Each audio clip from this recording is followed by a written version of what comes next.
Okay. Test. I'm going to have to adjust mine too.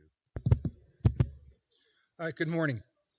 For those of you who don't know me, my name is Bob Kalinda, and I'm the Vice President of the HOA Board. And this morning we're going to have two speakers. The first speaker is Supervisor Anthony Smith. He's going to give us a brief overview of what's going on in the county. And the second speaker will be Jerry, and I'll say more about Jerry in just a few minutes. So, Anthony, the mic is yours. Thank you very much. It's good to be back in Saddlebrook and also to see so many interested people in this very, very important topic. The big news in the county is that in September 1st, we have a new county manager, Lewis Anderson, replaced Greg Stanley. Greg gave us a lot of good service, and we saw the county move forward under his leadership. We believe that Mr. Anderson will be very progressive, and we're looking to continue on to some of the economic development that we have in the area, also to improve infrastructure. It's a really, really good story. We've been able to manage our finances and continue to reduce taxes. So it's a good story for Pinal County in this area, and but we want to move on to this topic.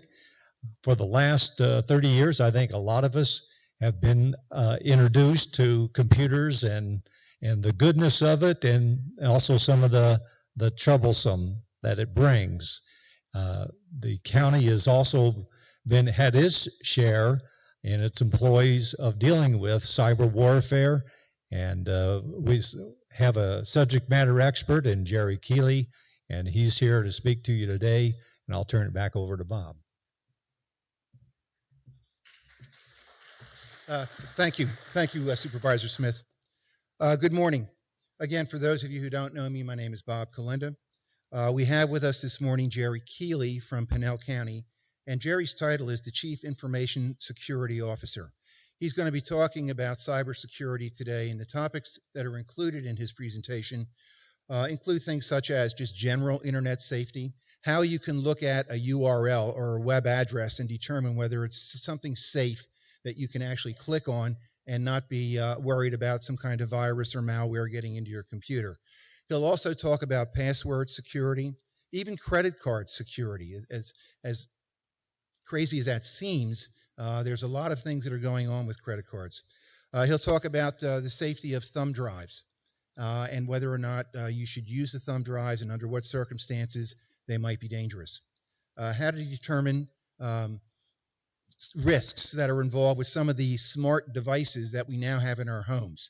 How many of you have a smart TV or an Amazon Echo or a Google Nest device or the Facebook Portal? These are all devices with cameras and with audio, and I joke around with my wife because we have two of those devices in our home, and I won't keep the Portal on. I turn the thing off because even when it's off, if one of the kids tries to get to us on the portal, the audio still works. So following the presentation, there will be a Q&A period, and just like at other town halls and normal board meetings, there are microphones in the front on each side of the theater, and to help with the hearing impaired, we do have to have you come down and use the mic to ask your question. Just coincidentally yesterday, talking about scams, I received supposedly a phone call from Social Security telling me my security number was going to be retired. And I'm thinking, I'm retired from work, but I haven't died yet. So they're out there. How many of you have gotten calls from yourself? You look at the window on your phone, and it's you calling you. So I don't answer the phone anymore. My motto is, if it's that important, they'll leave a message. So let me turn it over to Jerry, and thank you. Turn this off. Can you hear me? Can you hear me through the mic? Okay, I walk around quite a bit, so I'm just using this other microphone. So welcome. Thank you for joining me today. Again, my name is Jerry Keely. I work for Pinal County, and I'm playing around in this world of cybersecurity. And so today we're going to make you more aware about what's going on, and with awareness also comes a little scariness. And most of you probably are a little bit afraid because You can't turn on the TV or radio anymore without hearing about some data that's been stolen, some kind of security breach, some company, bank, or Capital One, or one of your institutions you work with. So the bad guys got in and they stole information, and you hear about this stuff, but nobody's coming behind saying, what can I do about it? So we're told and we're scared that these things are happening, but nobody gives us any steps or tricks or tips that we can do to help defend ourselves against these ongoing problems, and they're getting worse. So that'll be the kind of the focus when I wrap up here today. Is I'm going to share some scary stuff, but then I'll wrap it up with some things that you can do to help protect yourself, because many of us are not prepared, but I do want you to know that you can protect yourself against some of these threats. So why is cybersecurity important to everyone? Well, that's kind of a dumb question, because pretty much everything we do is online nowadays in some way. Cybercrime, $3 trillion in 2015. It's estimated to be $6 trillion in 2021. That is the greatest financial shift in world history. And it's all going to crime. So it's a very sad story to have the biggest financial shift be going to criminals. 30% of customers were affected by data breaches in 2018. So that's 1/3 of you were affected in some way. 30 million Facebook users. Now that's even an old statistic. Facebook is notorious for letting information out. So we always hear about those kind of things. Cost of a social engineering attack, which I'll describe what that means, can cost you $25,000 to $100,000 per person that's affected by one of these social engineering schemes. And the sad part is almost everybody in this room has had a social engineering attack attempted on them, at least once, usually multiple times. So once I describe what those are, you'll understand what I'm talking about. And there was 1,244 data breaches that were reported that exposed over 456.6 million records. Now, that's obviously an old statistic, because there was a single breach that lost 1.8 billion records in one breach. So a lot of information about you and your family is out there in the wild. Telemarketing fraud. $40 billion annually. I've talked to a few people here today already, and Bob mentioned it also about telemarketing fraud. It's scary big business. People are calling your social security number is going to expire. Fraternal order of police is asking for donations, your car warranty, any number we'll talk about. But $40 billion a year industry. It's good money in it, and that's why they're doing it, because we're falling for it. So types of information that can be exploited. Some is pretty obvious. Names, phone numbers, email addresses. They can be exploited, but unfortunately, those are our identities. So they're very public. They're out there. Everybody knows their names. Everybody knows email addresses and phone numbers. Personally identifiable information. What that is anything that makes you unique. So your birth date, your social security number, your credit card numbers, information about you that makes you a unique person. You know, you're not just Steve Smith anymore. You're Steve Smith born on with a social of this number. Narrows it down. That's the type of information the bad guys want, because they want to be able to steal your identity or steal something about you or your money. Location information.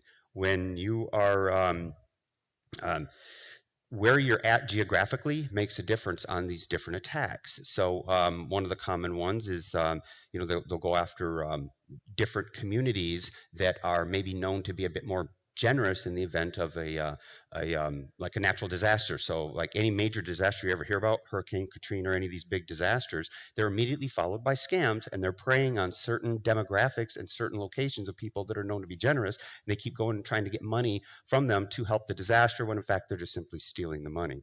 It's nearly impossible to vet those kind of things out. Software and hardware information, since a lot of these attacks are based on computers, hardware, and software, knowing what kind of hardware and software you use can be valuable to the bad guys. Home projects. So if you are working on, let's say you're updating a bathroom in your house, and you post that on social media, and then all of a sudden you start getting phone calls or emails about maybe sales on bathroom products or fixtures or things like that. That means you are a victim of a social engineering campaign. It means they found out something about you, and now they turn around and try to use it against you. Things that you like. So social media, again, is used against us in many ways. So if you follow certain things in social media, or you like or you repost items within your Facebooks and your Instagrams, etc., bad guys are watching this, and they're creating information about you and what you are as a demographic and what kind of attack surface you provide for them. Okay.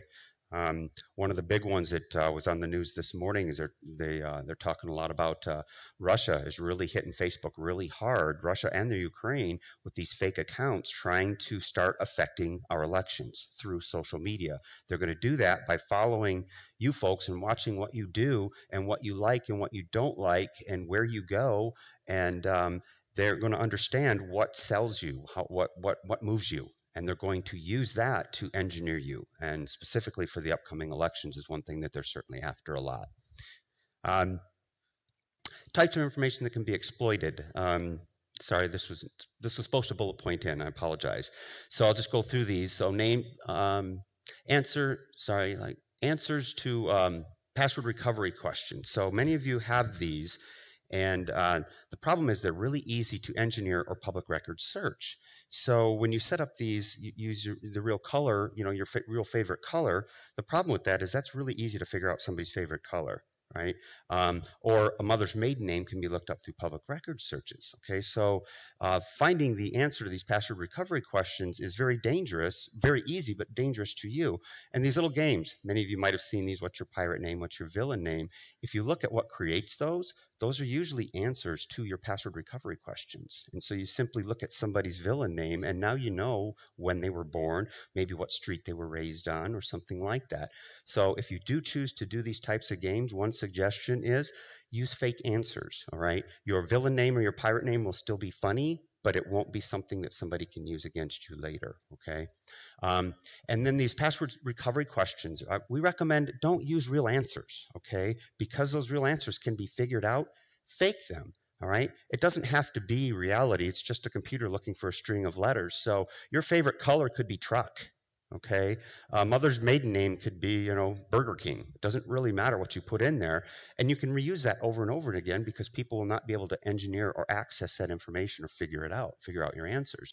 And where those are used at, if you're not aware of that, is you go to a website and you put in your email address and you hit forgot my password, okay? And some of them will email you a request, but some of them will allow you to use your password security questions that you set up. And so other people are going into your accounts and saying forgot my password, and if they know the answer to your security questions, they answer those and will let them reset the password on your account. Now they're in your account and you didn't even know it, okay? So please consider, do not use real answers to these security questions. Information gathering techniques.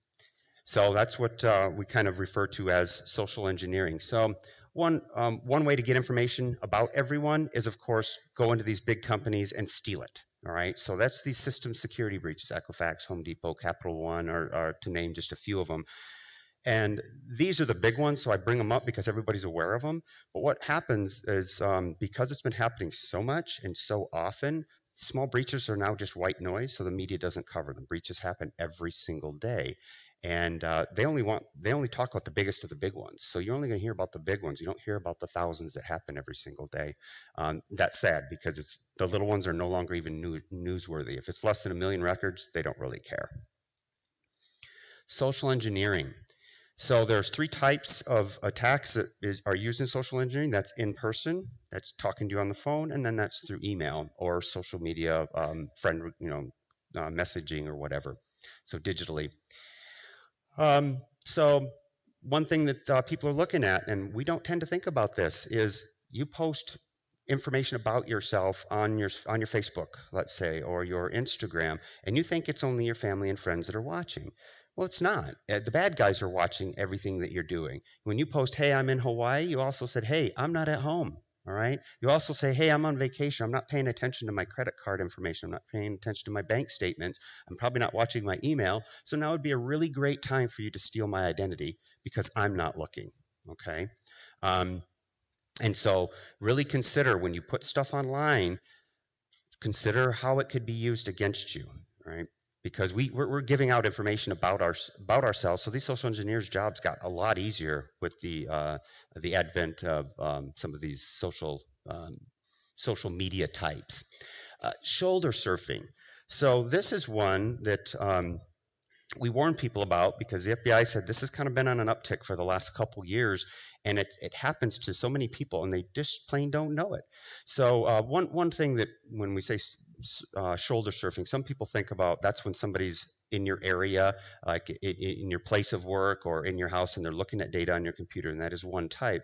A more common one that happens on a regular basis is when you're at the grocery store. When you take out your credit card and you put it into that little chip reader machine, how many of you put your hand over the top of the information hanging out of that card, the machine? Many people do not. Well, what's hanging out of there? Your bank's name, your credit card number, and when your credit card expires. What do you need to steal a credit card? That information. How do you get it? It's very simple. The person in line looks like they're checking social media or playing on Facebook or what you don't know.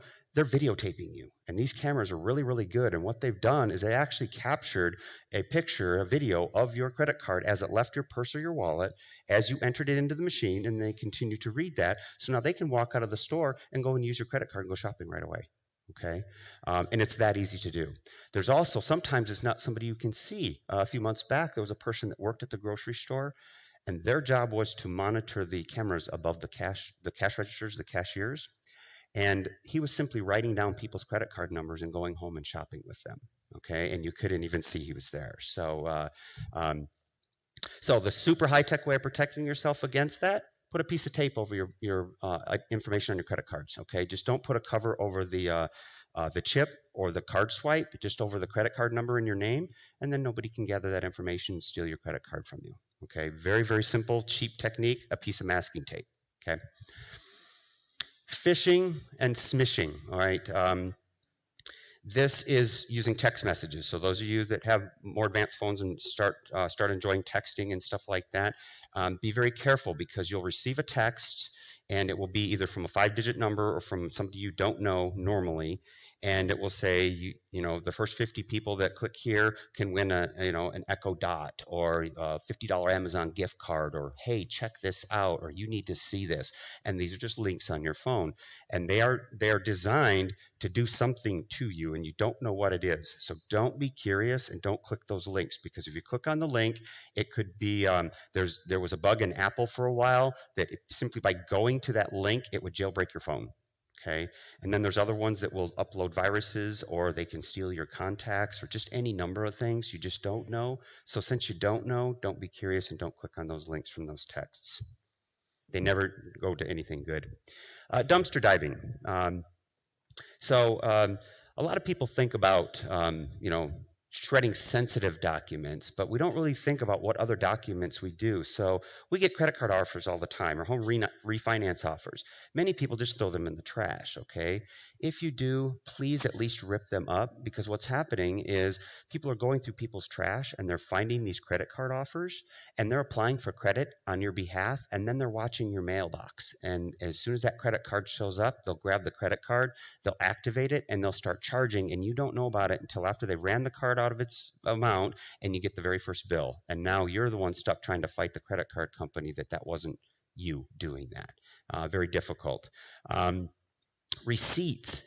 So when you take a receipt at a store, please do not throw it in the trash right there at the store, because what's happening is thieves are going through and rummaging through the trash, and they're grabbing these receipts and they're going back into the store and shopping for those items and then using your receipt to return them.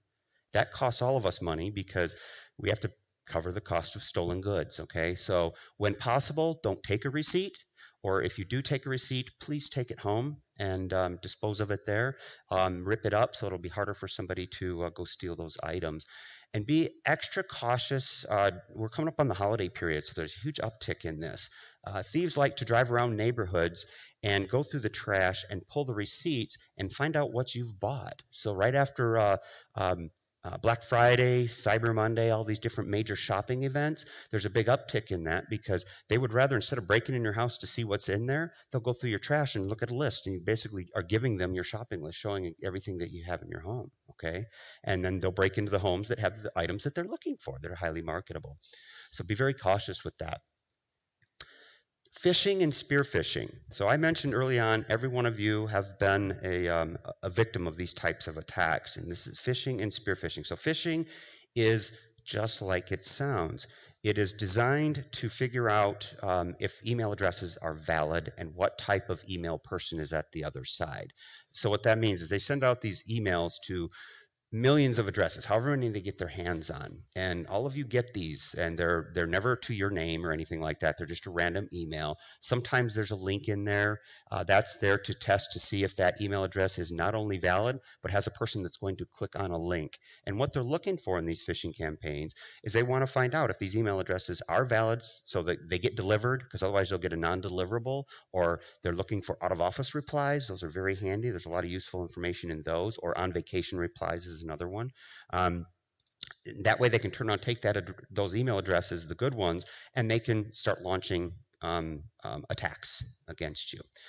So that's phishing, to identify that the email address is valid in the first place and if you'll click on a link. Those are the two things they want to know.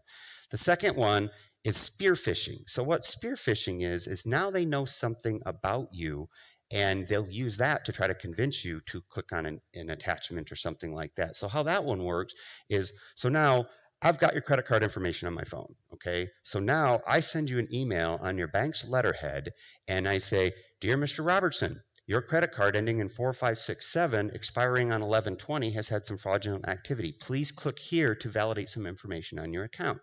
You click there, I take you over to a website that looks just like your bank's website. You put your username and password in, and now I just stole your bank, okay? That's how that works. And the reason we fall for it is because it's got to be your bank, because they know your credit card number, right? They know when it expires, so it's got to be them, right? That's what social engineering is, and that's how powerful it is they understand something about you and use that information to develop trust or rapport with you, to then turn around and use it to steal information from you or steal your accounts.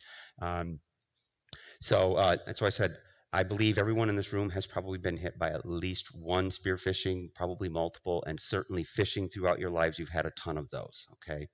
And by the way, many people don't know this. This is a crime. This is against the law to even send out a spam email. There's a canned spam law against it, but it's impossible to prosecute because they can't chase down the criminals. So this was kind of the topic of some of my sidebar conversations this morning. Is everybody's enjoying those wonderful robocalls, right? Don't you love those? And calling yourself sometimes, and all of these different scams. And what's really scary is the reason these scams exist is because they must work, right? If they didn't work, if people didn't fall for them, then they wouldn't be doing it. There'd be no money in it, right? And so they are working, and some of us are astute enough to get through some of the obvious ones. Microsoft and IRS, that's probably one that's been around the longest. Microsoft nor the IRS will ever call you, so please never believe that phone call at all. Fake bank calls, again, I got your credit card information. Why don't I just call you and say, hey, your credit card, ending 456, expiring 11/20, has had fraudulent activity. Can you please verify some information for me? All right. And so then I proceed to have you verify your mailing address, your social security number, your birth date, and now I just stole your identity through one phone call. All right. And again, it's because I knew something about you. All right. Grandparent scam. So how that one works is somebody calls a person. You answer the phone, hello. It's like, Grandma? And Grandma's like, is this Billy? And they're like, yes, this is Billy. And unfortunately, I got myself in some trouble. So I need you to go buy some gift cards for me at Home Depot and deliver them over here to help get me out of trouble, or some scam like that. They didn't even know child's name until you told them. And that's how that scam becomes believable, because now immediately you think you're talking to Billy, okay? So pay attention to those types of calls. The kidnapping scam is a very scary one. I did a class up at the county, and the very next day, one of the security guards came up to me and said his wife had this happen to him the day before. It's somebody calls a young child voice, and what they're doing is they're trying to pretend to be a family member. That's a child, a grandchild, a cousin, somebody that you believe you know, and they're saying they've been kidnapped, and if you don't send money, they will kill them.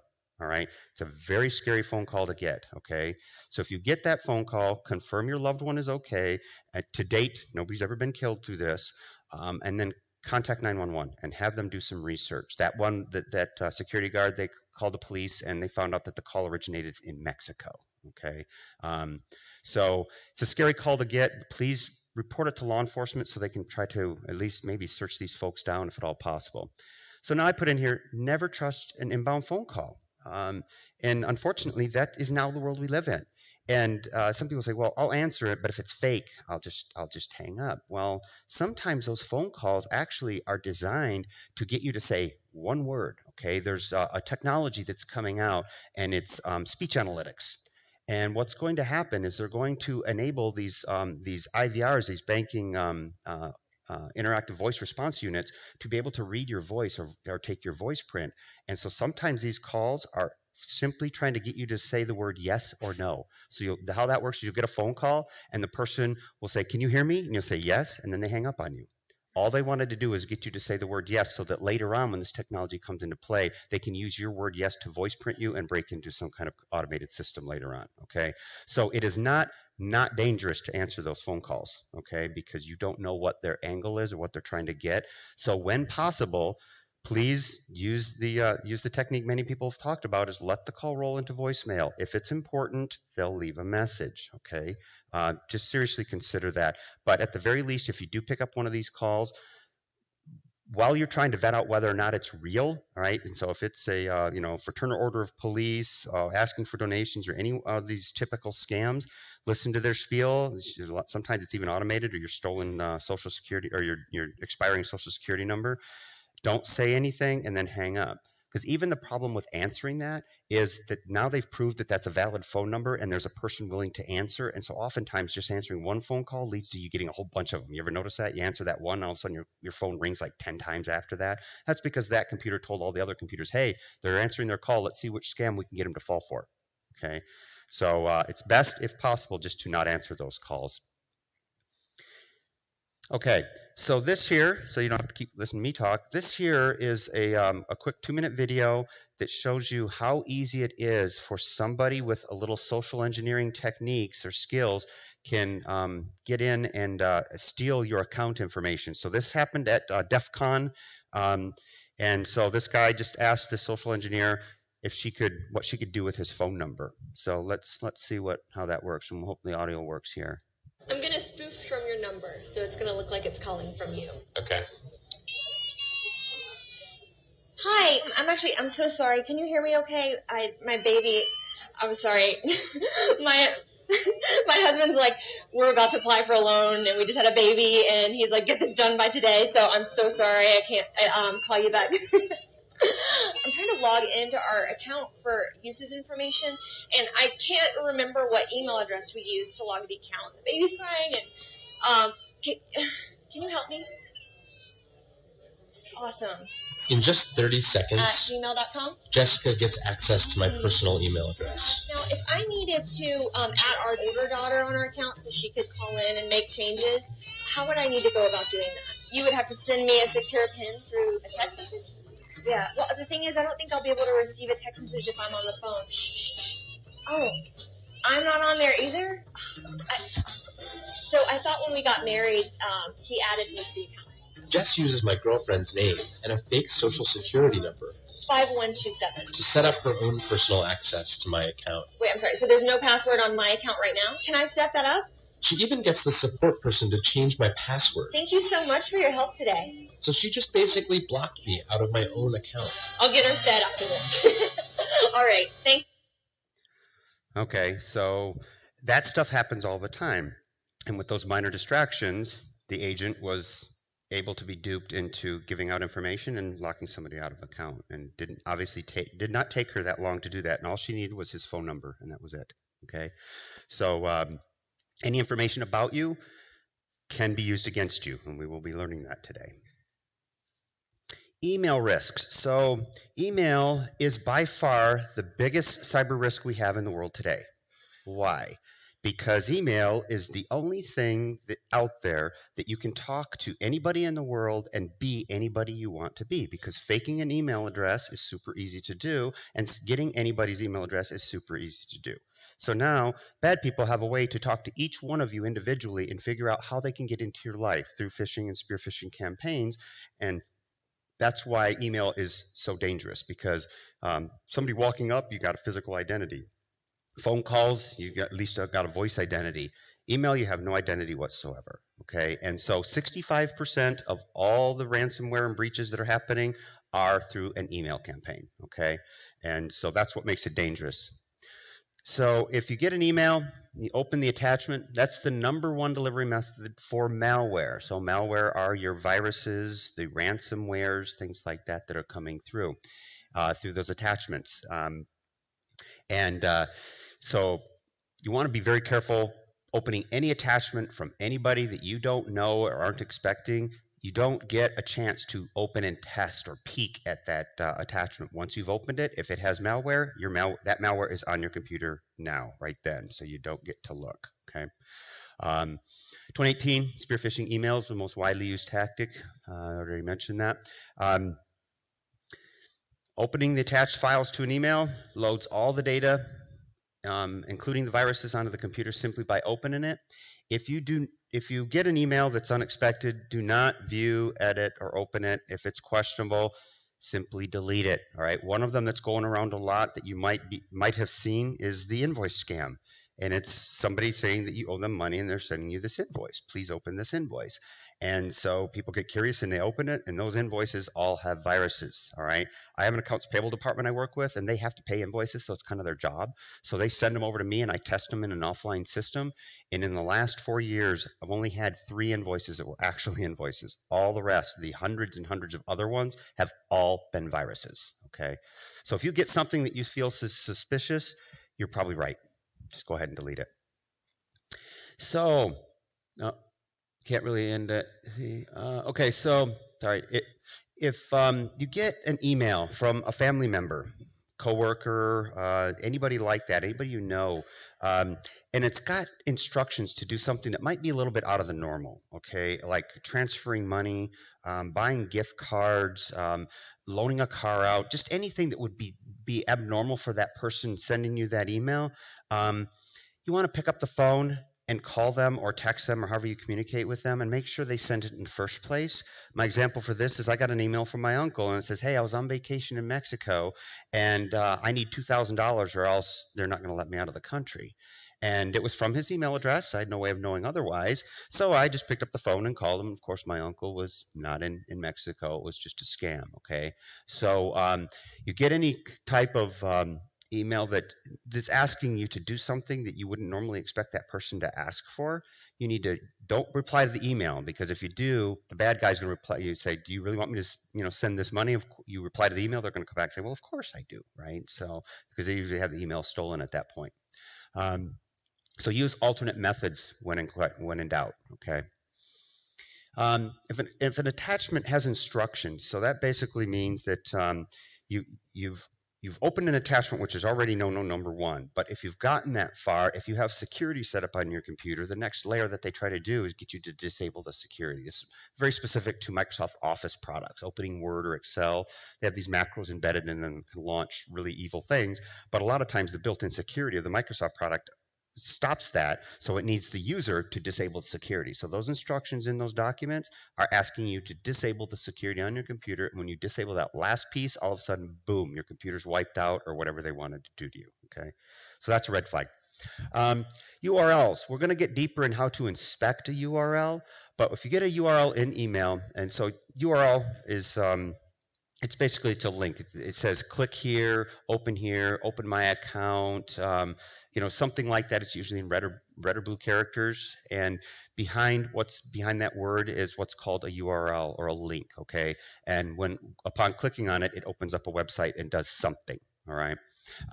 So it could direct you to a malicious or dangerous website that could steal passwords, could be a site that looks legitimate. That's real common. It's called credential theft. And I have an example I'll show you today.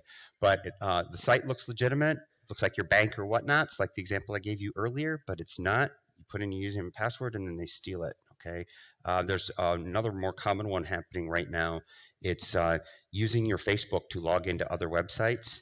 And that one's a little scary because it's kind of hard to detect, and it basically is this little pop-up, but it's actually not a pop-up. It sits on the website, and they're stealing your Facebook credentials. Clicking on unsubscribe. So we get junk mail in all the time, or we signed up for a newsletter and people have our email address, and so they don't leave us alone. We start getting all these emails over and over and over again. So we're like, I don't want this anymore. I want to unsubscribe. Please do not unsubscribe, right? There's several reasons we don't want to do that. The first problem is that unsubscribe is simply a link in and of itself. And by clicking that link, you've done several things for the bad guys. You've confirmed that you're reading the emails. You've confirmed that you're willing to click on a link. You've confirmed who you are. And oftentimes in the unsubscribe process, they ask you for a lot of personal information, right? To subscribe to a newsletter, you give an email address. To unsubscribe, now all of a sudden they need your full name, your mailing address, sometimes your social security number, your birth date, all this information to collect more information about you to get you to unsubscribe. Then even if they do unsubscribe you, then they turn around and you won't get newsletters from them, but they'll turn around and sell this very important information, your email and stuff, over to their partners, or even give it to their partners or other places. Now all of a sudden you're going to get inundated with even more. So every unsubscribe will usually lead to 5 to 10 more subscribes that you have to deal with, okay? Do not unsubscribe. We'll talk about what you can do to not unsubscribe, but stay away from this problem. So those of you on Gmail, right there, it's, I don't know if we can see it. So right up here on Gmail, it's super easy. You click on the email and just hit that button right there. It's a stop sign. It's report spam, all right? So instead of deleting spam emails or unsubscribing from these things, please report them. All right. The reason why we want you to report instead of just delete is because you're helping the community as a whole. So Google, my example here, but all of your email providers do the same thing, is if they get enough people reporting this as spam, they'll block that sender and that email address will no longer work for them. And so they have to go create another one. So let's make the spammer's life harder by reporting them on everything that we see as spam, and let the email providers help clean that up as much as possible. We'll never get rid of it, but at least we can make it harder on them. So always report spam, please. And so this is for Gmail. Every vendor has it. It's report junk, report as spam, mark as junk, flag as spam, those different kind of terms you might find in your email provider. But please consider, reporting these so that we can kind of clean up our email systems. So now I got some email examples. I use this one because it's been around for a lot of years. So many people have already seen this. It's the UPS scam, but it's improved over the years. When I first saw it several years ago, the logo was very grainy. It was kind of easy to identify. The grammar wasn't very good, and so it was kind of easy to see through. But over the years, they've definitely improved it. So looks pretty legitimate. There's not a lot to question. I'll point out a couple things that we could look for. But at first, this is where we're going to talk about reading a URL, all right? Because this is where the danger lies in emails. So we got attachments and links. So we're going to talk about links right now. So the URL is the address that link will take you to. So I went ahead and put that up on the top of the screen. If you're using Outlook, it will show up down here in the bottom. If you're using like Gmail or some of these other ones, usually it'll be like a pop-up and it'll give you the address of where the destination is going to be. We need to learn how to inspect those because that's where the danger lies. So how you inspect them, get a little nerdy on you, is you look for the first 2 forward slashes and then the first single forward slash, okay? Then you read it backwards. So you go back from this forward slash and back to that first dot. That's called a top-level domain. Why is that important? Because it kind of tells you who you're working with or the type of industry you're working with, okay? So in many cases, most large companies use .coms, right? We know that. So .com helps us to understand if they're legitimate. If you're working with a school, you would probably expect to see a .edu, right? Working with Gov, ours is .gov, okay? So you want to read that and understand what type of organization you're working with. And if you see 2 letters in there, that's a country code oftentimes. So you'll see like .us if you're working with a government, but if you see .in, that's India, .ar is Argentina. You see 2 letters there, you might be working with another country. .ru is Russia, and you might want to avoid going there in the first place. So now if we move one dot forward, now that right there, that fadra.org, that's what's called the registered domain. And why that's important is that's the only thing that has to be legitimate for this to work. That's it. All right. Everything that's before that other dot and after that slash can be faked by the website developer. All right. So in this case, they tried to trick us and they said, okay, they started it with UPS And of course, they ended it with UPS, so we're supposed to believe that that's UPS. And that's commonly how that scam will work, okay? So once you learn how to read these URLs, and please practice that, it will keep you from landing on a page you don't want to, a hacked website or credential theft or any number of things, okay? So, and I know there's some examples in the handouts that were available up front, as well as I got them available on your website for download. And so practice reading these URLs, even on things that you know are legitimate. Try to look at those and just kind of practice, because again, that's where the danger lies, all right? Think before you click is kind of one of our geek speak in cyber we talk about, and that's what we're talking about, is really look at what where it's going to go. So I exploded some other minor things that you could detect, and sometimes these are even a quicker hit, is if you look at the from address and then look at what the actual email address routing to, that can be a great indicator. Sometimes they're just ridiculous. They're not even close. You know, they're like some person's name at yahoo.com, and that's obviously not the business. This one, they got a little trickier, where they pkginfo651 at ups.com. What we also see commonly is some of these large companies that have their information stolen, so that's probably a stolen email address, because it is at ups.com, but they'll put numbers and letters and characters, so this has 651 in it, to help make you believe that it might be legitimate, okay? So if you see something like that, that's a flag. Another one that's a little harder to see and understand is the date format here is in the European format. So here in the US, we don't commonly use this date format, and a lot of these scams are coming out of Nigeria and other parts of Europe, and so they don't think to change the date format. So it's a small attention to detail thing, but it could keep you from getting in trouble if you're not inspecting the URLs as well. And then the word color is in the European format as well. Okay, so if we're working with UPS, I doubt they're going to spell color that way. Okay, again, if they want to improve this, they change 3 little things on this email. What are we left with? Just our ability to inspect the URL. Okay, so pay attention to those. So I got some quick examples. I believe some of these are on those, so I won't spend too much time here. But you know, they try to get us. You know, we see stuff like this, extra P's in there. They have dates in here, so they do different things that try to convince us that this is who we should be going to. Okay, and there's RU. One other thing to point out: if you ever see a link that in this between the forward slash and the single forward slash here in there is all numbers, never ever click on that, because that is taking you to an unregistered server, and it is always bad, because now that person doesn't even have to provide any identity whatsoever. Okay, if you ever see that, please never click on those. So this one here might be easy to detect if you read it, but at first flush when you look at it, it's PayPal. Okay, you know, that's their logo. It looks like something that's pretty legitimate. They're investigating a payment reversal issue, so maybe you need to pay attention to it. So when you see emails like this, again, attention to detail can become really key here. So you want to look for grammatical errors, because likely that's where they're going to make their mistake. All right, so here we got limitations in a few step. All right, we needed your provide. Ensure that continue to be, right? That doesn't even make any sense. And another thing that we find is these types of scams, they retool them. So if they get an email that they've been successful with, they'll sell it to other bad guys, and they'll keep resending it to people. Sometimes they forget, and this is for websites and emails, sometimes they forget the copyright. All right, so if you're working with PayPal, and this was from this year, likely the copyright will be current, okay? So that can be one of those subtle things that you can see that we find all the time in these scam websites and scam emails. They forget the copyright update, okay? County wire transfer fraud. So some of the examples I use are from Pinal County, because I work there and I have to be front and center on that.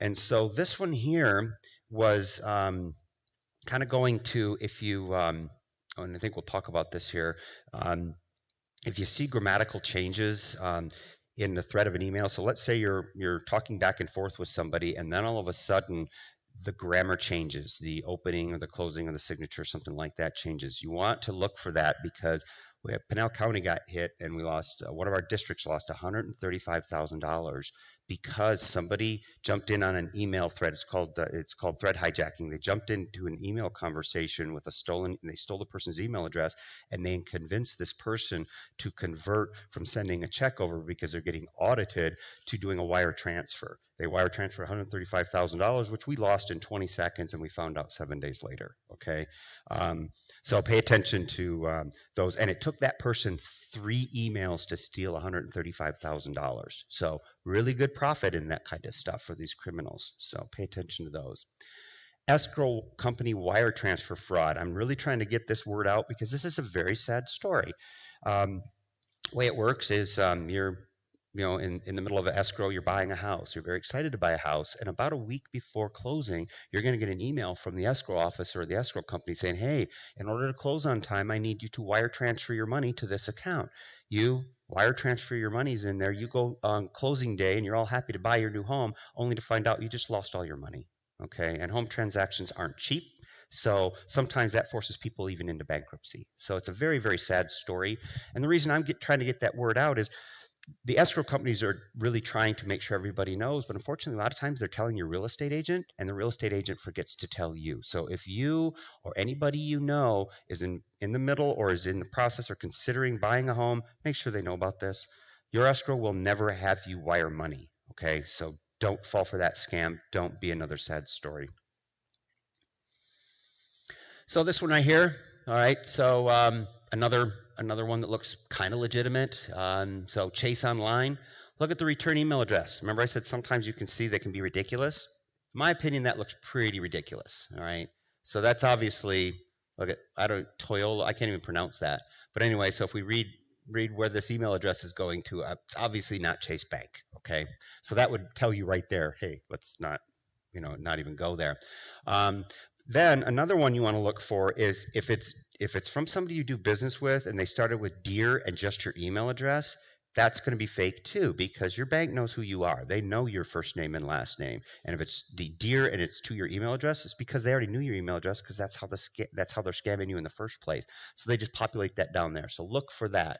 And then, again, there's some grammatical errors inside of here. And then you go over here and it's got the chase.com verify, and it's trying to get you to click on this link to verify some account information. So, I got some things to point out here. All right, so when we hover over this link, what's it tell us, right? Again, obviously ML is, I believe, Malaysia. All right, so when we read it correctly, looking for our backslash and so that's Malaysia, and so this is the email address that they secure dash blah blah blah blah blah. All right. Obviously not chase.com, okay? So again, learning to inspect those URLs. When you click on that link, this comes up. Please don't ignore this, all right? They are trying to monitor web traffic, and when you come to one of these sites and you see this, don't think, all right, never mind, I'm going to hit details, I'm going to go ahead and do this anyway, right? I'm that stubborn. Don't do it. Just go back to safety, and this is another nice warning and indicator if you find yourself in this place. So please heed, because they didn't do it for fun. But I did. I said, okay, well, let me go ahead and go to Chase. I want to see what happens. So I went on to this deceptive link, and this is what I came up with. So, and that looked just like Chase's website. They changed their site a lot, but it looked like their website at the time. Not a lot to see here. That looks fairly legitimate. Except that when we inspect the URL, again, it's the same URL we looked at in the email, right? So we knew we already inspected that. So once you land on a page like this, again, inspecting that URL can save you from accidentally putting your credentials in to the wrong place. Then again, looking down here, very hard to see, especially for those of you in the back of the room, but the copyright was 2018, and I got this site in 2019. So obviously Chase should be up to date on their copyrights as well. eBay. So this is another one of those credential theft things. It looks just like eBay. They've recently changed it, so it's not quite accurate, but this would look like eBay, and the same deal. We're on this eBay account. Look at this one. So when we inspect this URL, you go back, India.in. So this is in India, so I already know there's a problem. And then it goes to update. So it's update.india is the registered domain is going to take you to. They did an attempt to trick us a little bit more by making it signin-ebay.com. They could have went signin.ebay.com. They could control that anyways. But again, inspecting that appropriately will keep you out of danger. And now this is a hacked website. All right. So if you find yourself on one of these, we'll talk about what to do. But how we get to these oftentimes is the bad guys know that we go on these main sites. This one was accessed through Home Depot, but the way they got to it was they were shopping on Home Depot, and in the sidebar of many of these main websites, they have adware. Well, it's a lot easier because Home Depot likely has a bigger security budget than maybe some of these adware companies. And so they attack the adware companies, hoping you'll click them from a main company because you believe that they're associated with this company and you can trust them, right? And so they're on Home Depot and they see this thing for coupons. Like, oh, cool, I can save some money. So they click on this coupon link and it takes them over to this site. So Coupon Slash was the company, and that's actually a legitimate company. Couponslash.com is a legitimate company, but somebody had hacked them, all right? So they come over to this site, and they do a lot of things when you find yourself on a hacked site, but at the end of the day, just know that there's one goal for you to click, all right? That's all they need you to do when you land on a site like this is click something, anything. And so the idea here is they want you to maybe click the OK button, maybe click the leave this page. You can do stay on this page. You got a fake malware. It goes behind the toolbar, so we know that that's fake. Click on anywhere.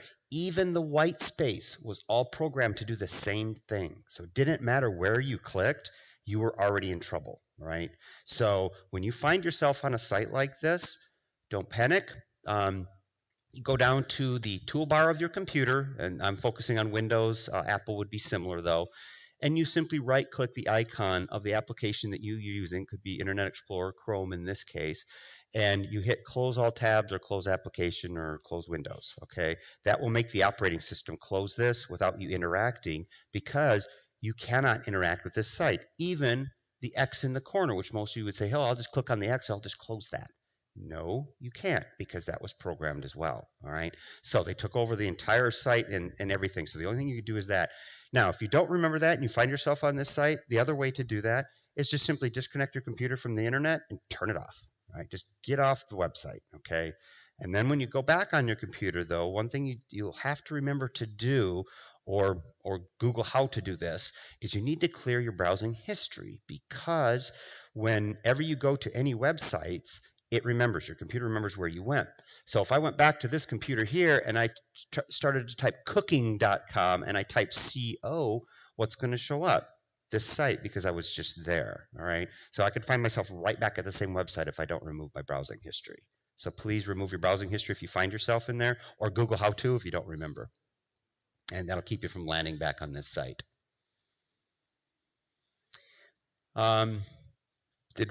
Did we want to try to take a break, or do we want to just continue? We can go on? Okay. Okay, so who here loves passwords?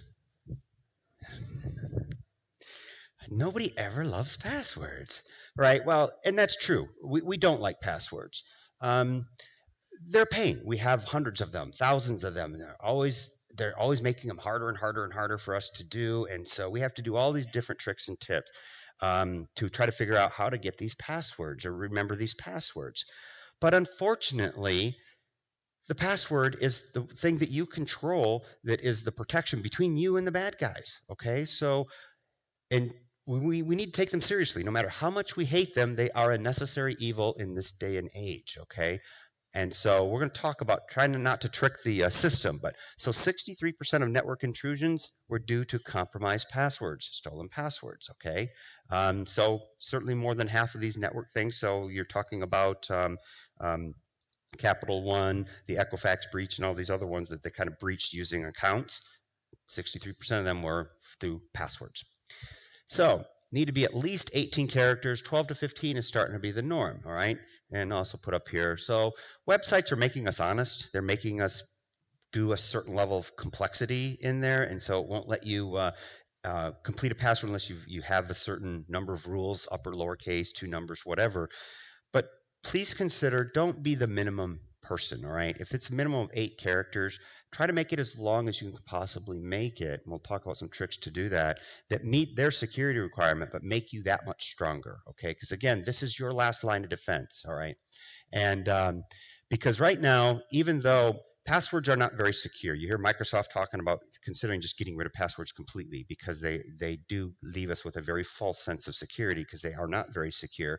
And the reason is that they've been hacking passwords for so long and they have a computer system that came out this spring that has the capability of hacking 350 billion passwords per second. So if you think the password you're using is secure, you might want to think again, all right?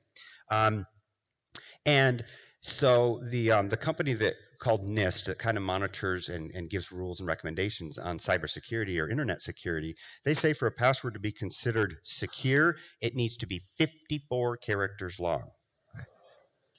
Who can type 54 characters without messing it up, right? I would lock myself out of every system right away. So we know that's not reality. We're humans. We can only remember so many. So unfortunately, that makes the bad guys' jobs a lot easier, okay? And I don't think anybody in this room will consider a 54-character password. And many sites won't even handle that number of characters anyway. But that's how far they've already cracked basically every password combination, all right? But we don't want to make their job easy. So do not use dictionary words, hacker dictionaries. So basically every breach you ever hear about, what they do, hackers unfortunately is a very collaborative community. And so everybody that's ever stolen passwords in these breaches, they share the information with each other and they build these very large databases of all of your passwords, okay? And they keep those in what's called a hacker dictionary. And so when they go to crack passwords, they got this reference of billions of passwords that they can refer against. So it's much bigger than our dictionary. It's all these passwords. So if you ever want to see something funny and you're bored, go over and look up most used passwords, and there's a website, I don't remember the name of it, but it will show you the 500 most used passwords on there, and look at that list and see if your passwords are on there, okay? They got the most common ones, and that is only 500 of them. The bad guys have billions of them, all right? And that's why our passwords are kind of difficult. So how can you make passwords easier to remember? Well, here's a little trick. How about pick a phrase? Could be a Bible verse, could be a saying that you like, could be a song lyric even, just something that you can remember, all right? And then just take the first letters from that and then create a more complex password. So now this password over here is gobbledygook, right? But not to you, because it actually means something, all right?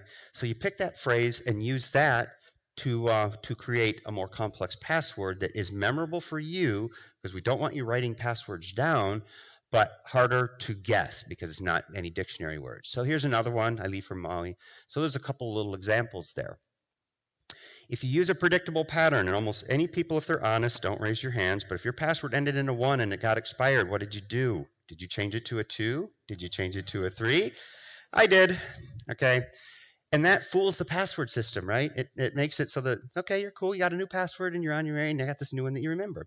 The problem with that is the bad guys already know we do this. So if they get a hold of a password even 10 years ago and all you've ever done is increment that number, they have your current password because they know we do this. So that means that the passwords that you use that you've done that with are not safe because those passwords are probably stolen. They're in the dark web.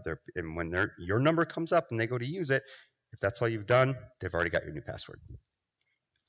So something else to consider is now we want passwords to be different for all the sites that we go to, okay? Because if they break into one organization and have the username and password, you better believe they're going to try it on everything else, okay? So if you use the same username and or password, you're going to have other areas of your life broken into based on this one access, this one breach.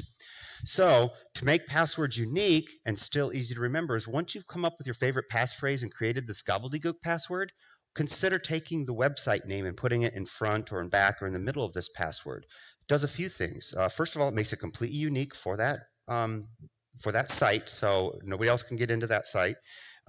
Makes it certainly easier for you to remember, but it also adds length, okay? And length is king. Like I said, 54 characters would be a goal, but not a reasonable one, okay? But longer is certainly better. So this would inadvertently make this password just that much tougher, okay? Passphrases. So it would be nice if we could get to a world where we can start using these. So back in 2017, NIST recommended that websites start adopting this passphrase idea. The reason behind it was couplefold. First of all, people are notorious for writing down passwords because they're so complex and we can't possibly remember all our passwords. So we're writing them down, okay? So they said, well, what if we just make them a lot longer by using passphrases and there's something that people can remember and they don't have to write them down? We can avoid that problem. So I said, in order to get people to do longer passwords, we have to make them usable. So special characters doesn't work for that. So how about we just take this and allow people to use passphrases? So when you run across websites that allow passphrases, please consider picking your favorite phrase. It can be anything. Here I use, I really hate passwords, because pretty much that's what everybody says, right? And that is actually a fairly strong password, right? So let's see if I'm, yeah.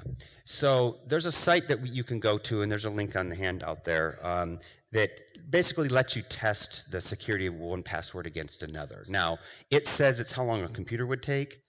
400 years? No way. At 350 billion passwords per second, there's no way 400 years anything, okay? But a good way to just kind of test this if you're going between a couple password possibilities, you can just see how complex they are, right? I did this at a school district, had all the teachers put their password into the system, and they were all amazed. One of them said that their password could be cracked in 200 nanoseconds, all right? So she's like, oh my gosh. So, and so when you're on that site, you can continue to add characters, and you will see how exponentially it gets harder and harder to crack, okay? So up here I put, so if I put this password in there, this website says it would take 400 years, okay? If I go and put this one in, it would take 4 weeks. Why? That's a big difference. That one looks just as complex, doesn't it? It's 1 character shorter, okay? That's the difference a character can make, all right, according to a computer. So let's see how long. I really hate passwords, okay? Another advantage of these passphrases when you can use them is those of you that access websites from your phone, you realize what a pain in the butt it is to switch between those keyboards, right? So if you could just type just letters in, it'd be so much easier to access your websites, all right? So if we take I really hate passwords and put that into that website, 16 billion years, all right? And that's a password everybody in this room should be able to remember. I really hate passwords. So you can take that phrase, all lower cases, no spaces, and I said don't use dictionary words, and that is made completely of dictionary words, but once you remove the spaces, the term I really hate passwords is no longer a word anymore, okay? So it makes it much harder to crack, and again, easy to remember. Protect your passwords. Now, this is kind of an obvious statement, but nowadays your username and your password is your money. All right, we don't need physical access to stuff anymore. Everything's happening in cyber world, out on computers digitally. So you really need to protect those passwords any way that you can. Never give or accept a password. There's a few reasons for that. People reuse passwords at different sites. So if you give out a password to one site, like your email while you're on vacation or something, you might accidentally be giving out a password to something else that you don't want somebody else to have access to. And the problem with sharing passwords is, what does somebody do when you give them a password? They write it down, right? And so now it's sitting there in plain text written down for somebody to come and use. So, and then don't accept the responsibility. You take that password from somebody and you're just checking their email while they're on vacation for a package delivery. All of a sudden their bank gets hacked and they lose $2,000. Who are they going to blame? They're going to blame you because you had a password to their bank and you didn't even know it. All right. So don't take that responsibility. Use different passwords for different sites. I said that before. I know that's a daunting task, but the reason is because of all these breaches. They get into this one site, they got your entire world if you've used the same password over and over again. Technical support does not need your password, but they'll ask for it. So if you got a home software and you're asking for tech support, and you've got this this guy on the tech support phone that you can barely understand usually, his name will be Todd, he needs your password, right, for whatever reason, all right? And so do not give your password to Todd. Please consider changing the password to something you have never, ever used. And the reason I say that is because you don't know what country this guy's from, what their intent is, and you give them that password, and then they rush off and do nefarious things with it.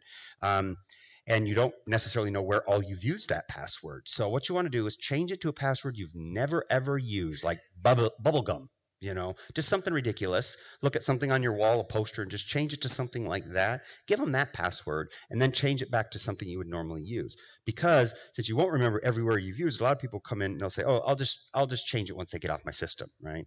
But you've forgotten that password was used in other places. Okay, so just make sure you change it to something totally out there.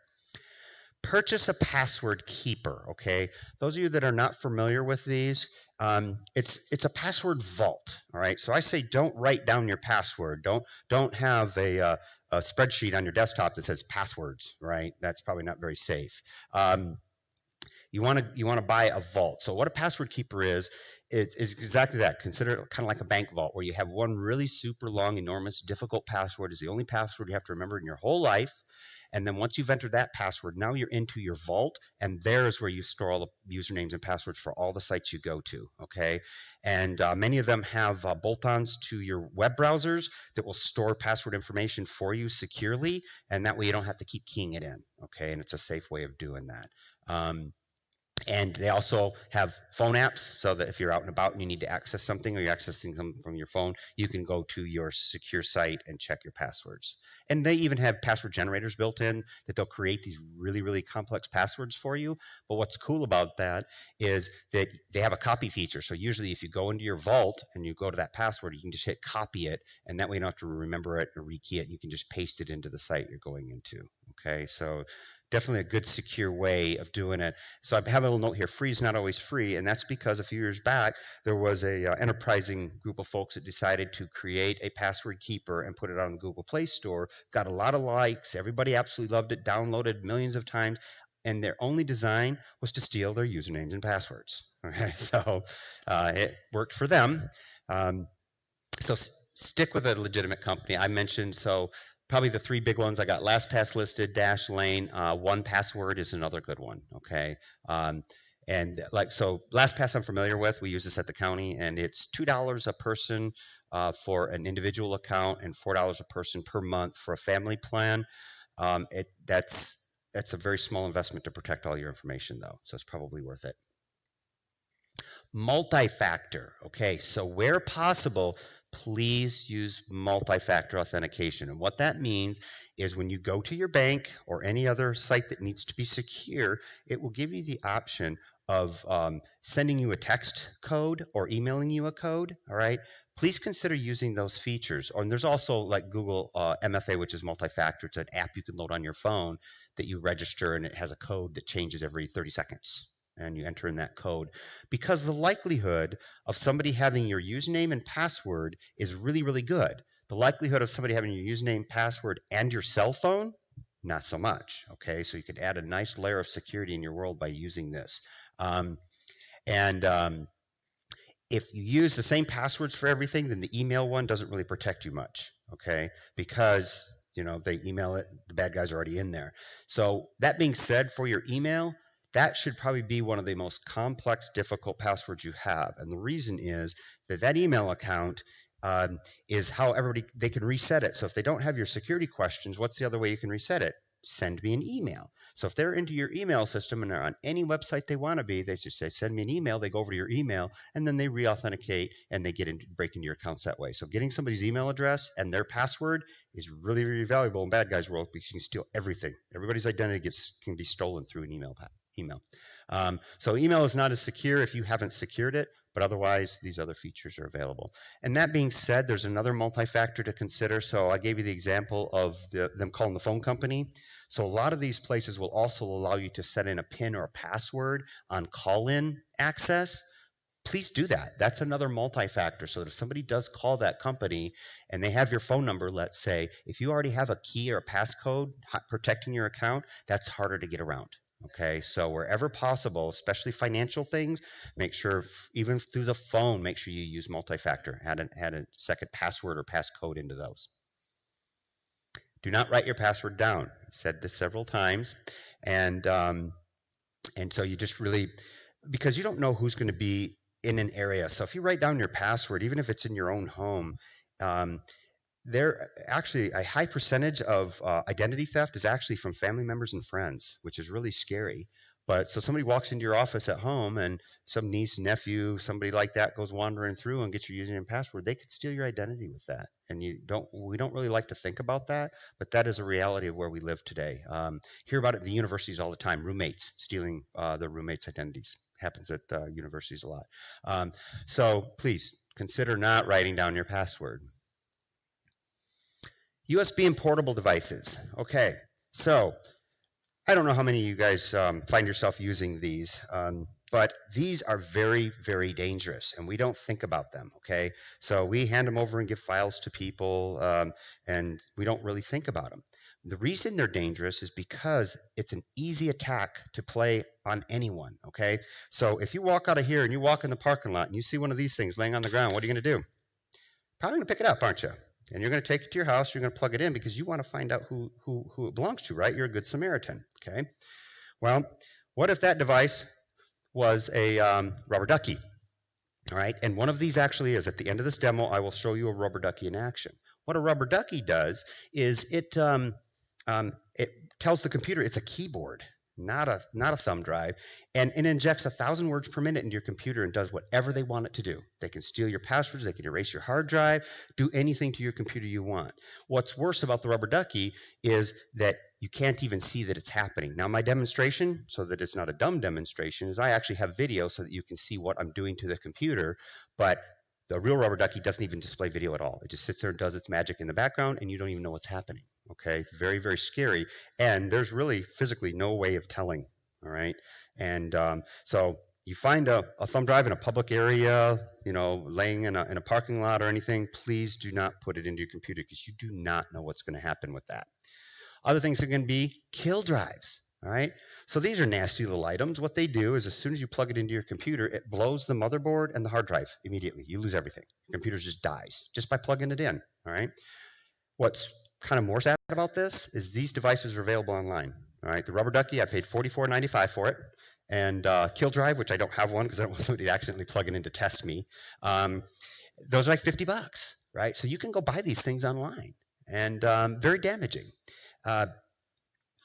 Malware. So another thing that could be on these, it could be could have malware on it. So it could be a legitimate thumb drive. It just has a common one's a keylogger. You plug it in, it drops a little software on your computer, and it basically records everything that you type into that computer going forward. Okay, so they get all your usernames and passwords and ship them off to China.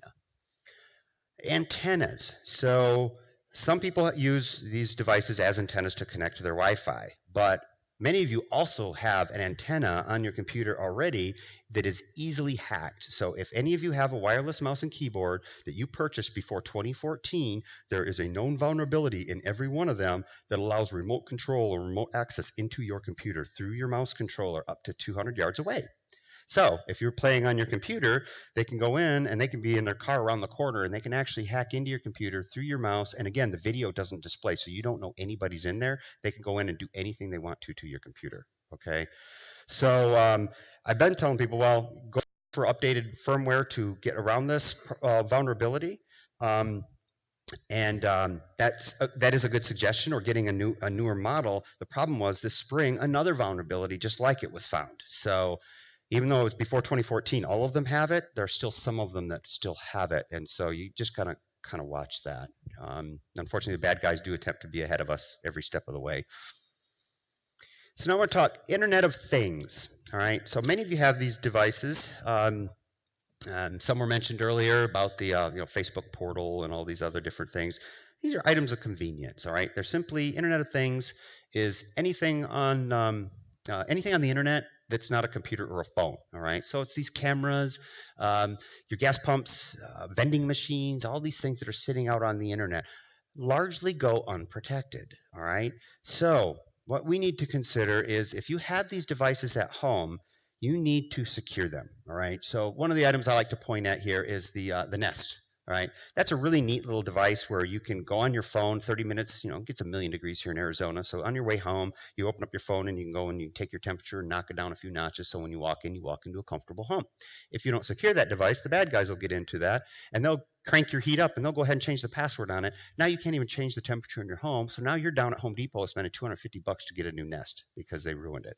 And that is typical. Whenever they break into something, they've changed the password for you to something you don't know, and they render the device useless for you. Okay.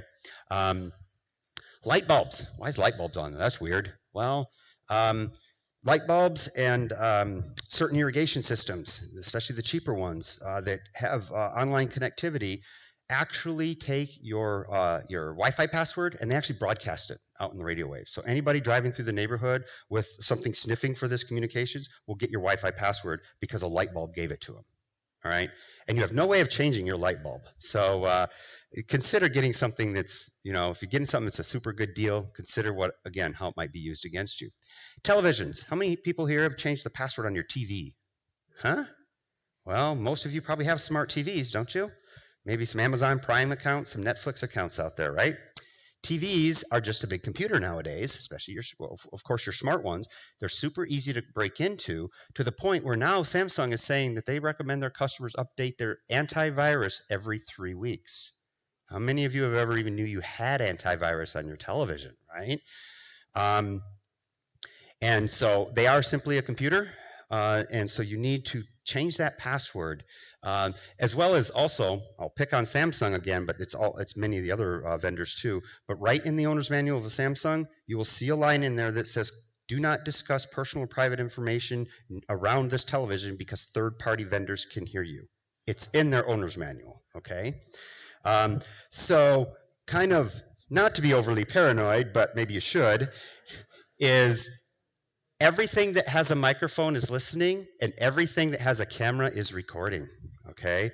And we've got lots of evidence of this kind of stuff happening. Even if the device is turned off, it still could be listening, all right, or recording you. So just be very, very careful. So what we really want to do is, the first thing you do when you get these items of convenience is you need to get them change the password to something only you and your family know. That's one good layer of security you can add right there, okay? Change the password on them.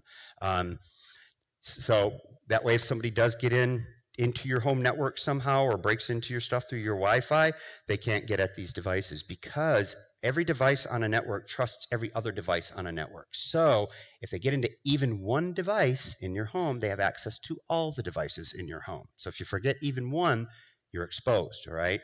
And there's so many smart things out there that we don't think about. There's a lady I work with, and she is absolutely in love with her smart crock pot.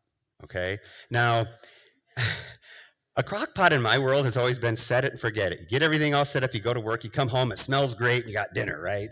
No, she needs to monitor what's going on in her food all day long. I don't really understand that. But anyway, you need to secure those devices, and that crock pot doesn't have the ability to change its password. So it's like, so now she's got her crock pot, which not a real serious offense. Somebody might turn up the temperature or turn it off or something, but they would use that to access other devices in her home, and that's where the scary part comes in, all right? Change those default passwords. Home wireless router, okay, so your Wi-Fi, you have 2 passwords on there. You have your Wi-Fi password. Please change that on some kind of regular basis, because what's happening is that Wi-Fi password we tend to set and forget. Well, what we don't think about is bad guys are flying drones through neighborhoods with antennas, and they're stealing your Wi-Fi passwords, okay? Another thing that we just found out was Google, when they were doing the Street View. Any of you guys use Google Maps and that little Street View thing? It's a cool feature. And while they were recording neighborhoods for you to be able to do the walk around, those vans were collecting the SSID, the MAC address, and your passwords from your wireless routers. Okay, and they were caught red-handed doing that. So Google has all your passwords, right? What they'll do with them, who knows? But they have them. That's a problem. But bad guys are getting them as well. So change the Wi-Fi password periodically, especially if you got a light bulb that's telling everybody the new password. All right, it doesn't do you any good. Also, the other password that's on that router is the one that is the firewall. It's the one that blocks you from the internet. It's actually the password that's on that device. Make sure you change that, okay? That is the window into the bad world, all right? If you don't know if you have or you're not sure how, contact your internet service provider and get instructions. They'll usually send you a link or something that you can get instructions on how to change that password to something only you and your family know. Make it fairly complex because it is your portal into the world of the internet. And don't even trust the nice installer that came from CenturyLink or DirecTV or whoever, right? Because they'll gladly set that password up for you. The problem is they give the same password to your device as everybody else in your neighborhood. So now everybody knows everybody's password, right? So make sure you change that password to something you know, and maybe consider time to time changing it just for your security. Okay? Don't buy something smart when something dumb will do. Now that's actually not a reasonable statement anymore. Everything we buy nowadays has a smart feature, doesn't it? So it's almost impossible to buy anything that isn't smart, right? Because that's the world we live in. So consider when you're buying something, if it does have a smart feature and you're not going to use it, just don't put it on the internet. Don't feel compelled to use the technology if you don't want to, all right? Because everything that you plug into the internet is an attack surface or something that can be used against you, all right? So when you're making these purchases of any of these devices, if it comes that it's smart, you've got to consider whether or not you want to use the smart feature and expose yourself, okay? But if you do use the smart feature, change the password. If it doesn't have a password for you to change, return it and get something that does, okay? Don't accept that risk. So if those of you that haven't seen these, I just want to show a picture. So this is a gas pump skimmer, and many people haven't seen them. We hear about them on the news, but they generally don't show us what they look like. So that's what they look like. It's just something that attaches to the end on teller machines and gas pumps. If you see something like that, do not remove it, do not touch it.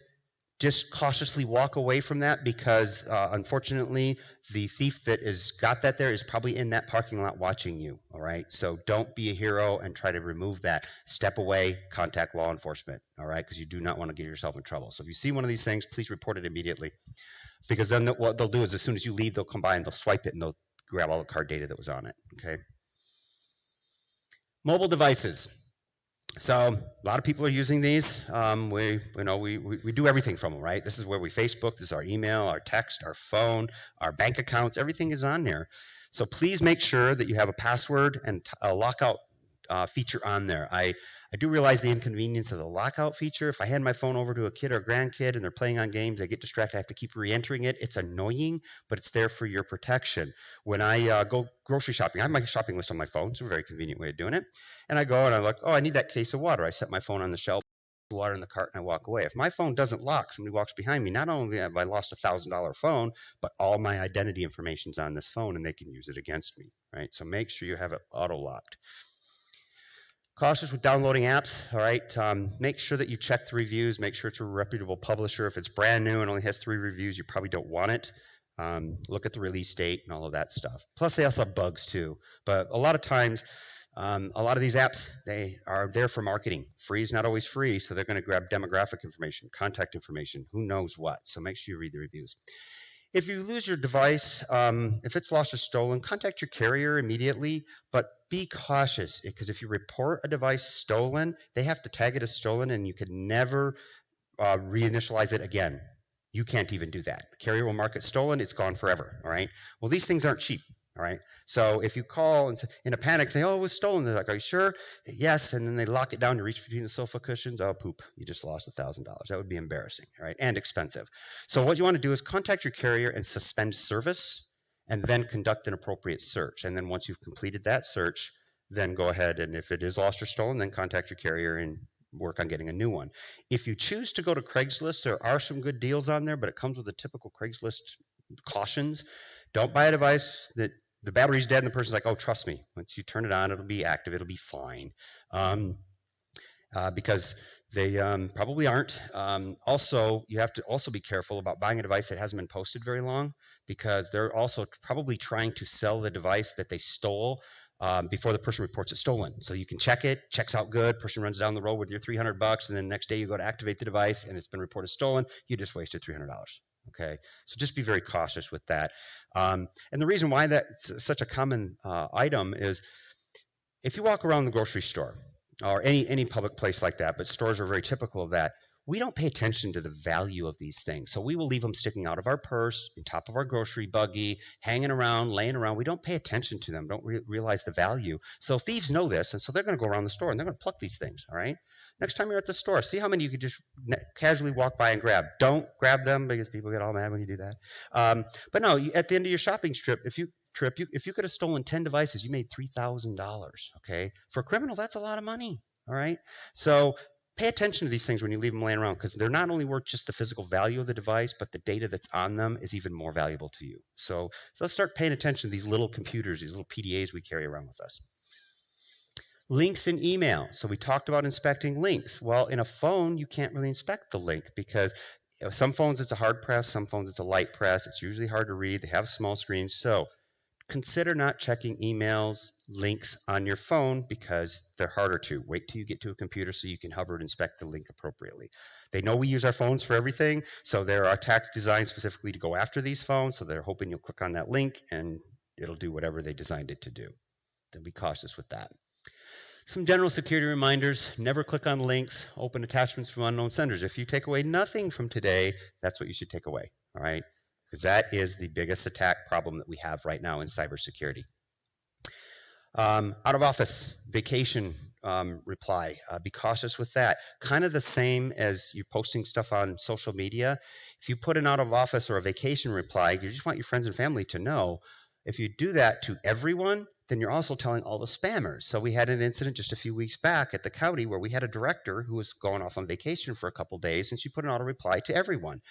The very next day, her entire department started getting emails from what looked to be her personal email account saying, hey, I went on a quick trip to Mexico. I'm stuck down here. Can you please send me some iTunes cards to get me back home, and I'll reimburse you when I get back, all right? So we contacted her immediately. It wasn't her, so we told the whole department, don't trust anything from her. And it took one day for her auto reply to get the entire department. She was a director, right? And so they got the whole department.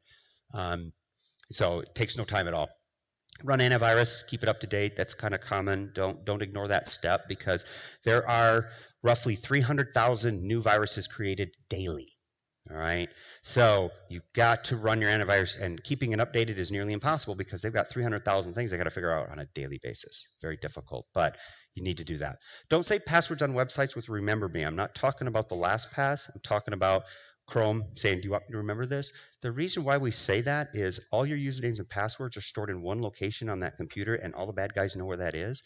So if they hack into your computer, they're going to go after that password file, and now they have all of your passwords, okay? Or if you're broken into and your device is stolen, they will steal your computer. Are you going to remember every site you ever went to and had to remember where you went? So not only did you lose your computer and you're already upset, you actually lose access to all these different websites. They're going to go through your entire history and they're going to go to all these things. So please don't let the computer remember those. Use your password keeper for that. Never save credit card information on sites. Now I realize that's not easy to do because many sites won't let you. So your cable company, your cell phone company, Amazon, many of them require a password on file, okay? Do not use your main credit card, okay? Consider getting a web-only credit card. Many banks offer these, or you can get one of those burner cards from, grocery store, Walmart, or whatnot that you put your amount on. But ask for a web-only credit card. What that does is, first of all, you can set a lower limit so that if its card information is stolen, you've limited your liability. Secondarily, though, they go through an extra layer of fraud detection with these. So if there is a website that has been compromised or breached, the banks know about it and they won't let you make a purchase on that site. Okay, so it'll kind of protect you that way, as well as shady sites, known shady sites. It won't let you make a purchase on those either. So it's an extra layer of protection for you. So you can control the loss, but then you can also have it do some extra fraud detection. So consider getting an external drive for your home computer. Back up those important files because you got pictures on your computers. You can't replace those, and tax files and those kind of things.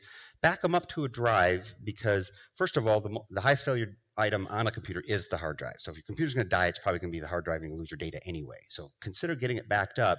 But if you back it up to one of those external drives, unplug it because if you get hit with a virus, it's going to attack your drive and everything attached to it. So unplug that device and also consider taking that device and putting it in another place in your house, okay? So if you are broken into or you do have a fire or damage, it's usually not a total loss. They steal your computer, but they might not see that little thumb drive or that little external drive that's up in the master closet or something like that. So you might save your data. You're already having a bad day, but you can try to keep that data protected.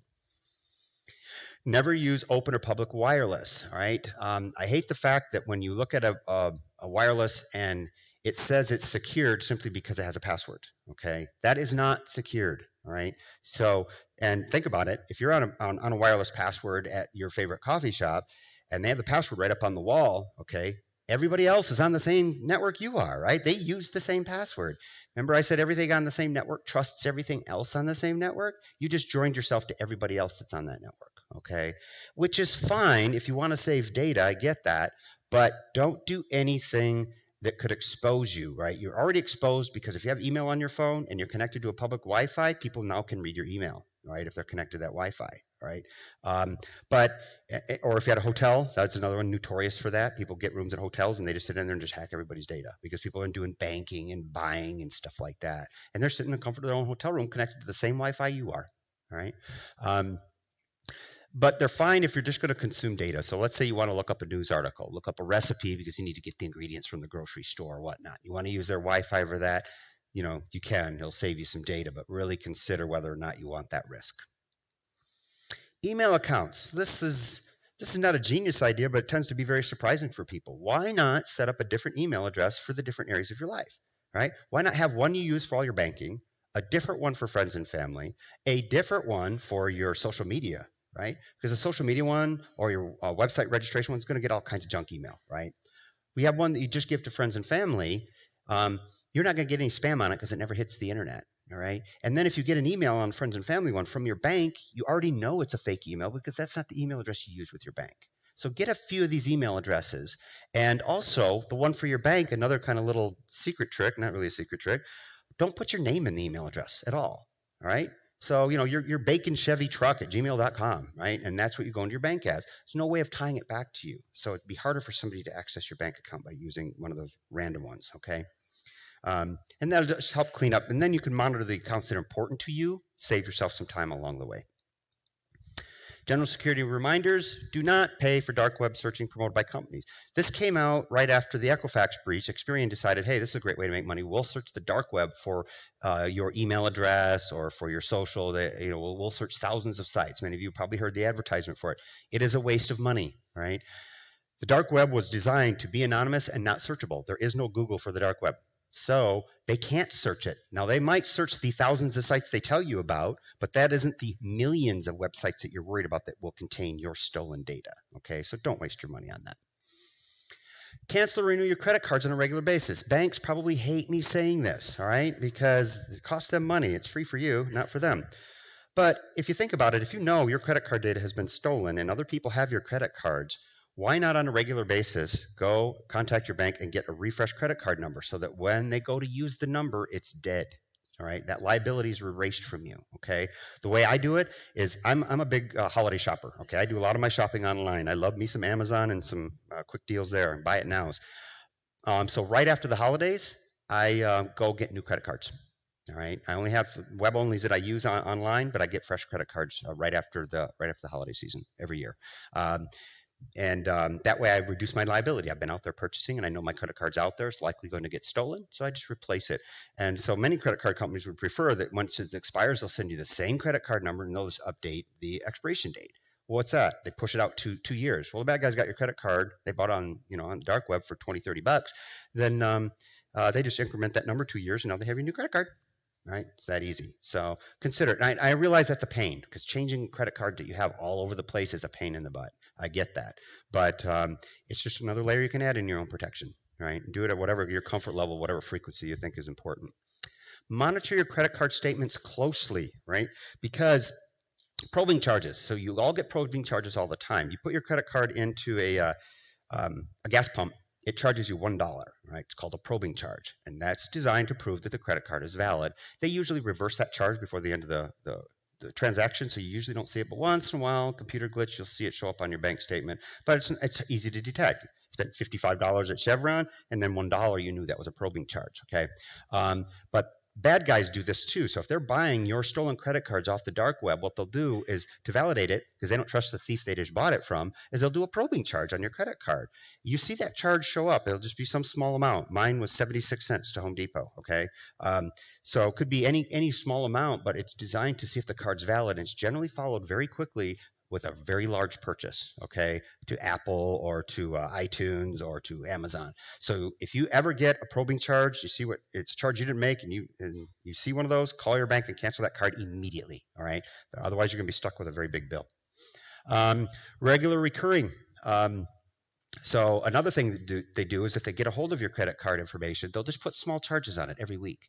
I work with a guy that he was getting to the tune of $17 to $21 stolen from his credit card every week for the 3 months prior to him detecting that. Okay, so that's the smarter version of the criminals. They'll just take small amounts from thousands of people. They're raking in good money. People don't tend to notice it. They don't pay attention to it. Okay, so monitor your credit card statements very closely for even the smallest charges. And then consider an RFID sleeve. Now, RFID is newer here. That's the chip on your credit card. It's newer in our country. It's been used in Europe for a very long time, and all the crimes associated with it. Since it is RF, stands for radio frequency, it does put out a signal that can be picked up through RF readers. So consider putting a sleeve on, especially, this is really popular like in Europe. So if you're going to go to Disneyland in Europe, make sure you put your RFID cards into a sleeve, because they have these readers. Some of them are quite large. They put them in a backpack and they just walk around and they steal your RFID right from your card as they walk by. They only got to be within a few, the big ones, they have to be within 3 feet. The small ones have to be within 6 inches. But if you're in a crowded place, you can walk by somebody's wallet, swipe it with your reader, and you can grab their RFIDs. Okay, so consider using sleeves for those devices, especially when traveling. It hasn't really been a big problem here in the US, but if you're going to Europe, please really consider that. So, how many people here have heard of a credit freeze? Oh, several of you have. Very good. That's really good news. So, those of you that haven't, there's a link on the handout I had. So credit freeze is basically you go to each one of the credit agencies and you put in information about yourself, answer some questions off your credit report, and then you put a PIN in and you lock your credit. And the reason why that's valuable is at the end of the day, nobody can use your social to get a new car, get credit, get a house, anything against that, because nobody can access that anymore without your PIN. It totally locks down. Doesn't affect any existing credit that you have, doesn't affect your credit score, anything. Just makes it so you can't procure new credit unless you let them. It's a very good security. It's that one of those last line of defense kind of things, all right? Don't forget the kids. All right, so in 2017, over 1 million minor Social Security numbers were used to the tune of $5.4 million to American families. All right, because how many of us check children's socials to see if it's being used? So what they're doing is they do a soft identity theft, and they take that social and they create an identity of a person that's over 18, and they start using it. A little while ago, we found out this poor 14-year-old girl, $750,000 in debt when she turned 14 was they checked her credit. There's a 6-month-old baby that just charged $50,000 a couple weeks ago. Okay, so you need to lock those down. Now I do realize if you're talking to somebody or working with somebody that doesn't have any credit, it's harder to do, but it's worthwhile, because while it's sitting there dormant over the years, somebody else will use it. All right, it's a very sad story. Sending the kid off to college, and all of a sudden you check their credit, find out that they've had their identity stolen, and now their credit's zero forever. That poor 14-year-old girl's never gonna have a credit score above 0. So don't forget to change or freeze everybody's credit, especially while you're not using it. Okay, so I'm going to move on to a demo here in a moment, but before I do the demo, I wanted to, well, actually, let me do the demo first to show you the rubber ducky, and then we'll move on to questions. While I'm setting this up, did anybody learn anything today? Mm-hmm. Thank you.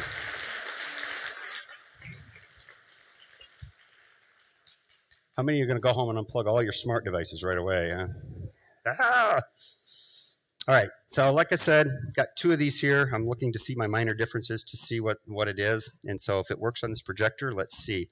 So this is a real rubber ducky, and it simply gets activated by, I programmed this one, activated by plugging it into a computer, right? And you will notice that my fingers never leave my hands. Now, I made it project activity because normally you wouldn't see video on this whatsoever, but I made it jump in and do all kinds of different stuff that I have full control over. And normally you wouldn't even see any of this happening, all right? But I can come in and take over the computer simply by plugging it in. But the better thing is that I come over here and I unplug it, it doesn't stop. So once you've plugged in a rubber ducky and it executes its code, you've been taken, and you've been had forever, because now I own this computer, okay? And that's how long it took for me to steal that computer, right? And again, how easy is that? I'll just leave this on the floor and I'll wait for one of you to pick it up, okay? Okay, so that fun and excitement being said, I'm probably the scariest person you guys will meet today, I'm pretty sure.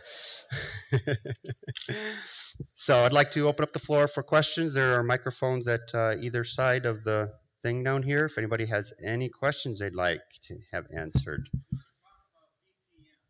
Sure.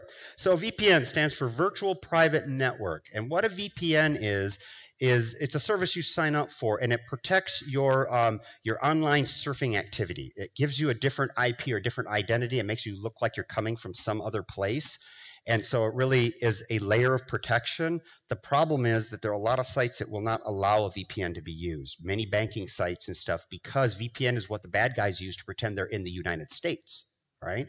Or you can pretend that you're in a different country as well. It allows you to mask who you are and where you're coming from. So VPNs are used in bad ways, right? So they're good protection to keep people from knowing where you're at, where you're coming from, and those location services, so it stops the ads and stuff sometimes.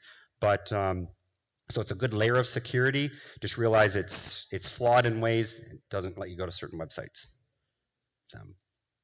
Yes, I just want to remind people, please use the microphone. The hearing impaired need it because it works with the loop. Just two announcements. Jerry had mentioned something about a handout. The handout is going to be placed on the HOA2 website. And I'll also ask HOA1 to do that as well, so that you can print it out. It's a 2-page handout, and it's got a lot of information on it that Jerry talked about today. In addition to the live program, this was live streamed, and it's also going to be placed on YouTube. The HOA2 and the HOA1 website will have this presentation on their home pages and a link to the YouTube as well. Yeah, and that being said, I usually say this in the beginning is this information affects everybody. So please share with your family and friends. Let everybody know about these things. Criminals can tend to be lazy. So I don't expect all of you to implement all these things we talked about today, but seriously consider some of them, because you don't want to be the easiest target. Criminals are going to go after the easy targets. They're going to take them. Like I tell my dive buddy, I don't have to be faster than you. I just have to be faster than the shark. Okay?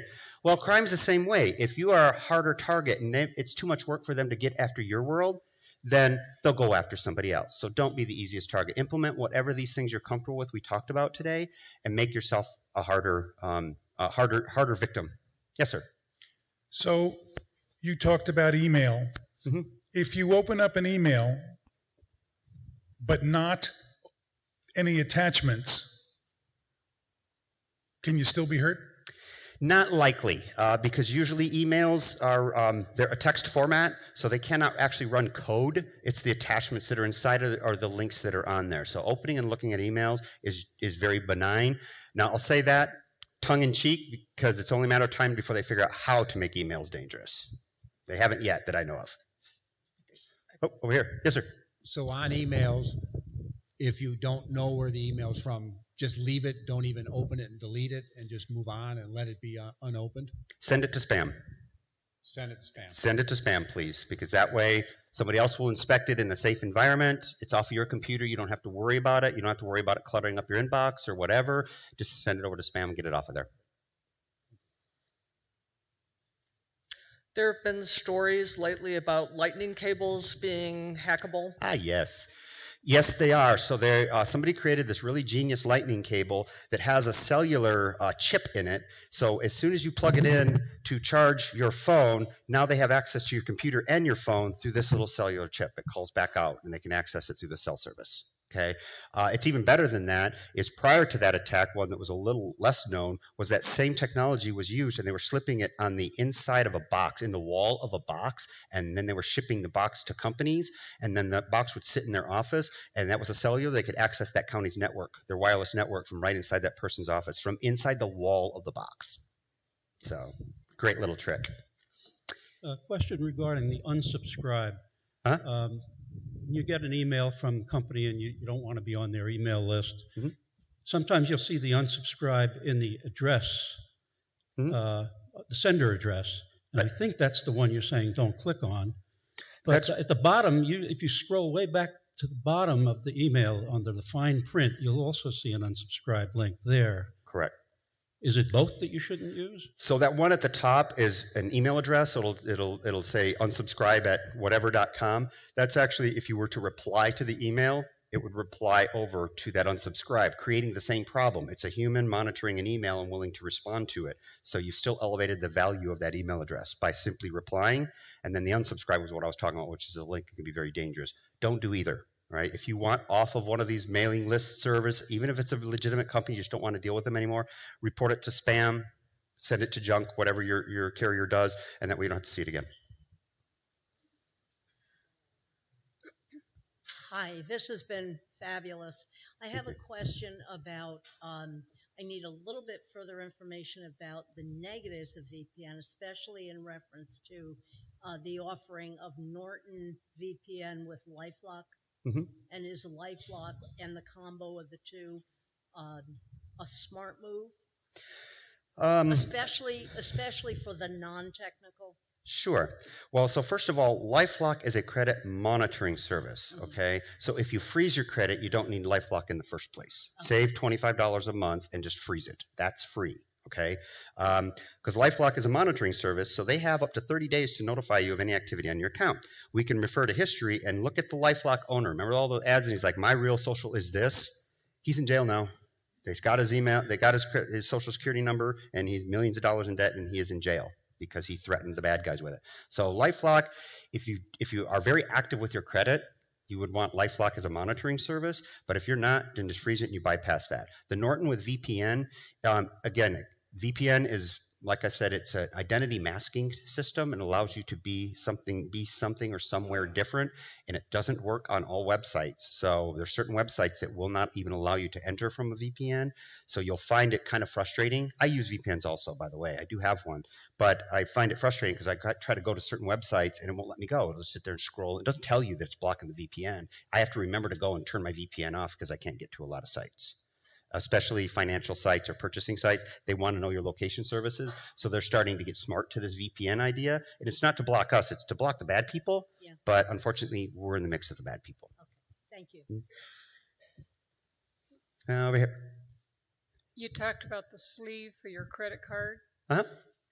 I was told, I don't know how correct it is, if you put aluminum foil between in your wallet, say, it will do the same thing? Yeah, it's like those aluminum hats we kept from the aliens getting to our head. It will help. Anything that you do to block that RF signal, remember it's just a radio signal, yeah. It would help. It would help attenuate that because it is aluminum and it would make it harder for it to read out. But ultimately, the RFID sleeves, you can go get like a whole case of them from Amazon for a few bucks, and yeah. you can put a sleeve on everything. Or you can actually buy RFID purses and wallets that will protect everything inside of there. A little bit safer than using a piece of aluminum foil. Yes? In Safari, I use a private window for anything financial. Mm-hmm. Is it truly private? And two, since I don't use it for just regular emails, is one connected to the other? They are not connected to each other necessarily, and that's a good point. Using private or incognito mode or anything like that in these browsers can be a good idea. It only really protects you from storing cookies, storing your internet history where you're at. So it reduces your marketing stuff, the marketing demographics they can collect from you, but that's kind of all it's doing when you do that. There's no other layers of protection in the incognito, but it is a good way to keep away from marketing. But that works against you too, because sometimes you're in incognito, they can't write those cookies to your site, to your computer, they won't let you go to the websites. It's similar to VPN problem. Thank you. Yes, sir. Back to passwords, I use 1Password. How often should I change my main entry into the vault? I think the suggestion on that is every 60 days, I believe is what they suggest. I don't do that. I'm more like, I think by default, I think the system makes you change it every 6 months. And so that's what I do. Okay, and on the same line is, so I have mine set up as a phrase, but I have a space between three words. So if I understood you, that I should probably, am I worried about hackers getting into 1Password? Because if they get into 1Password, then my vault's there. It's got your whole word. world, yeah. So at the very least, get those spaces out of there, Okay. all right, so that you can kind of squish that together and get away from the dictionary terms. And then how safe are all those passwords in the vault? They're on my computer, they're on my phone, they're on every device. And so they're as safe as your vault password and the company that you're using. 1Password is a very good one. The reason I've opted for LastPass over 1Password is LastPass does not save anybody's passwords in their system. Okay, there was an issue where one of the password keeper companies had some employees that went rogue and they were stealing people's passwords while they worked there. LastPass actually only stores a key, and then you hold the other key, so they can grab those keys all day long or get hacked into, and they can't actually get at your passwords, whereas 1Password actually stores your password in there, so if they're ever hacked, then they've got a hold of your passwords as well. So you're basically, when you use one or any of these, when you use them, you are putting your password into the internet. Just realize that. And so use some of the big ones that are most protected, but I've opted for LastPass because they don't ever have my passwords at all. Okay, and so Amazon has my credit card. Yep. If I tell Amazon to remove my credit card, I'm guessing I've done nothing. Well, good luck with that, first of all, because Amazon will not let you go without a credit card because they need you to have buy it now capabilities, right? That impulse purchase.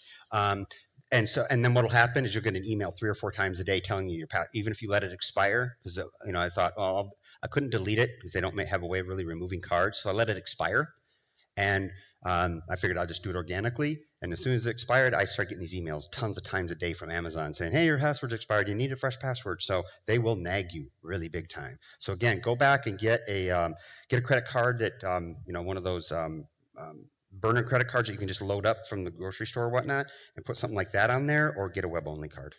Thank you very much. Mm-hmm. Yes, sir. Will VPN protect you when you're using an open Wi-Fi network? The one thing that VPN will help you with that is it will put all of your traffic in an encrypted or secure communications when you're on an open network. So yes, you gain some level of security, but it doesn't help you a lot because it just kind of, if you're going to HTTPS sites, it's kind of the same thing where it locks out makes it more secure and encrypts the traffic. But yes, you can gain some security by doing that if you're going to be in a public Wi-Fi. Yes. Good one. I need to add that to my presentation so people know. I didn't understand the last question, so I may be asking it again. Okay. Are you in favor of encrypted websites that you pay for, or encrypted providers like Proton or something like that? You pay $50 a year and all your emails are encrypted. Mm-hmm. Those are nice. The problem is that you can't communicate with most of the world because they have to have Proton accounts to actually get the fully encrypted version of that, and most people won't do that. So they're very limited because a lot of people will just ignore the emails because it's such a pain in the butt to go through and get them because they have to actually create an account to access a secured password or secured email. Okay, I have a friend that has one of these, but I don't know that I have anything from Proton, but I can receive his emails. But if you're receiving them, then they're not encrypted any longer. Okay, so I had to go to you normally have to go to Proton and get something that allows you to receive them. Email by design is written in plain text. It runs off of port 25, and so email goes into the world in plain text. And so these Proton companies and all these other companies that will do encrypted emails will only send you a link. And that would be, then once you click on that link, you can get to the encrypted email that's on their server, and it never went through the internet. If you can read it on your browser or in your email, it means it was not encrypted in the first place. Thank you. Mm-hmm. Thank you. Yes. I have a question about cell phone use, especially overseas. Mm-hmm. So is that if you're logging into your banking app or to your email using cellular service, that's secure, correct? If you're using your LTE connection, then yes, it's just as secure as here in the U.S. But I know when I was overseas, it was just expensive to use my LTE service, so I was using Wi-Fi a lot when I was overseas, and so I couldn't do any risky activities because I was on Wi-Fi because it was just so expensive to use my LTE connection. What is LTE? That's the actual phone connecting to the internet. Not Wi-Fi, so LTE, long-term evolution, or 3G or whatever type of phone service you have. That's the type of connection it has directly through your phone, and your phone's encryption to the internet. It goes through them, and that's a kind of a protected way of communicating because it's secure. Okay. Versus Wi-Fi that everybody else can see. Right. Okay, thank you. Thank you. Yeah. Is it possible to have your email hacked and someone use your email to correspond back and forth, and you never get a copy of the correspondence going back and forth? Absolutely. So when I talked about that thread hijacking, that's exactly what happens is they steal your email, and then that person goes to reply to a thread that they've already been working on, but now that reply gets diverted over. We had an example in Pinal County where we had a board of supervisors send an email to our finance director, and he was emailing back and forth, and when we brought this through investigation, we found out that email was getting redirected over to a stolen email address from a construction company in Florida. All right, and so he was communicating back and forth with the bad guys and didn't even know it. And the board of supervisor never got a copy because they hijacked it. They stole that email and rerouted it. Yeah, I had something happen where it went to a financial advisor, and then the email went back and forth requesting money out of my accounts through the financial advisor. Then an account was set up at Wells Fargo in my name as a fictitious bank account and so forth. Fortunately, I caught it all. Nothing was lost. That's good. But it could have been lost. Yeah, absolutely. Yeah. So email hijack, email is very dangerous. Like I said, change your password and make sure you monitor that. This was through a financial advisor that, he never checked back with me. He just took all the directions and went back and forth with this hacker, communicating back and forth. All the papers went back and forth, faxes went back and forth. Fortunately, I caught it before the money left. And you're lucky because people are. There used to be a day where you could trust that the email was from the person you thought it was. Those days are gone. Yeah. Shame on your financial advisor or anybody that deals with anything like that to take an email at face value. Like I mentioned, pick up the phone, text, however else to confirm that activity is valid. Do not take instruction. It also went into nationwide annuities and so forth. It just went back and forth. Yeah. Fortunately, I caught the money as soon as it was being removed, stopped it all. You were lucky. Yeah. You were lucky. Most people aren't that fortunate. I feel as though I should throw out my computer. No need to do that. I didn't understand about the light bulbs. Is that light bulbs that are controlled by your wireless? Is that what you meant? Smart light bulbs. So like if hey Alexa, turn on my lights.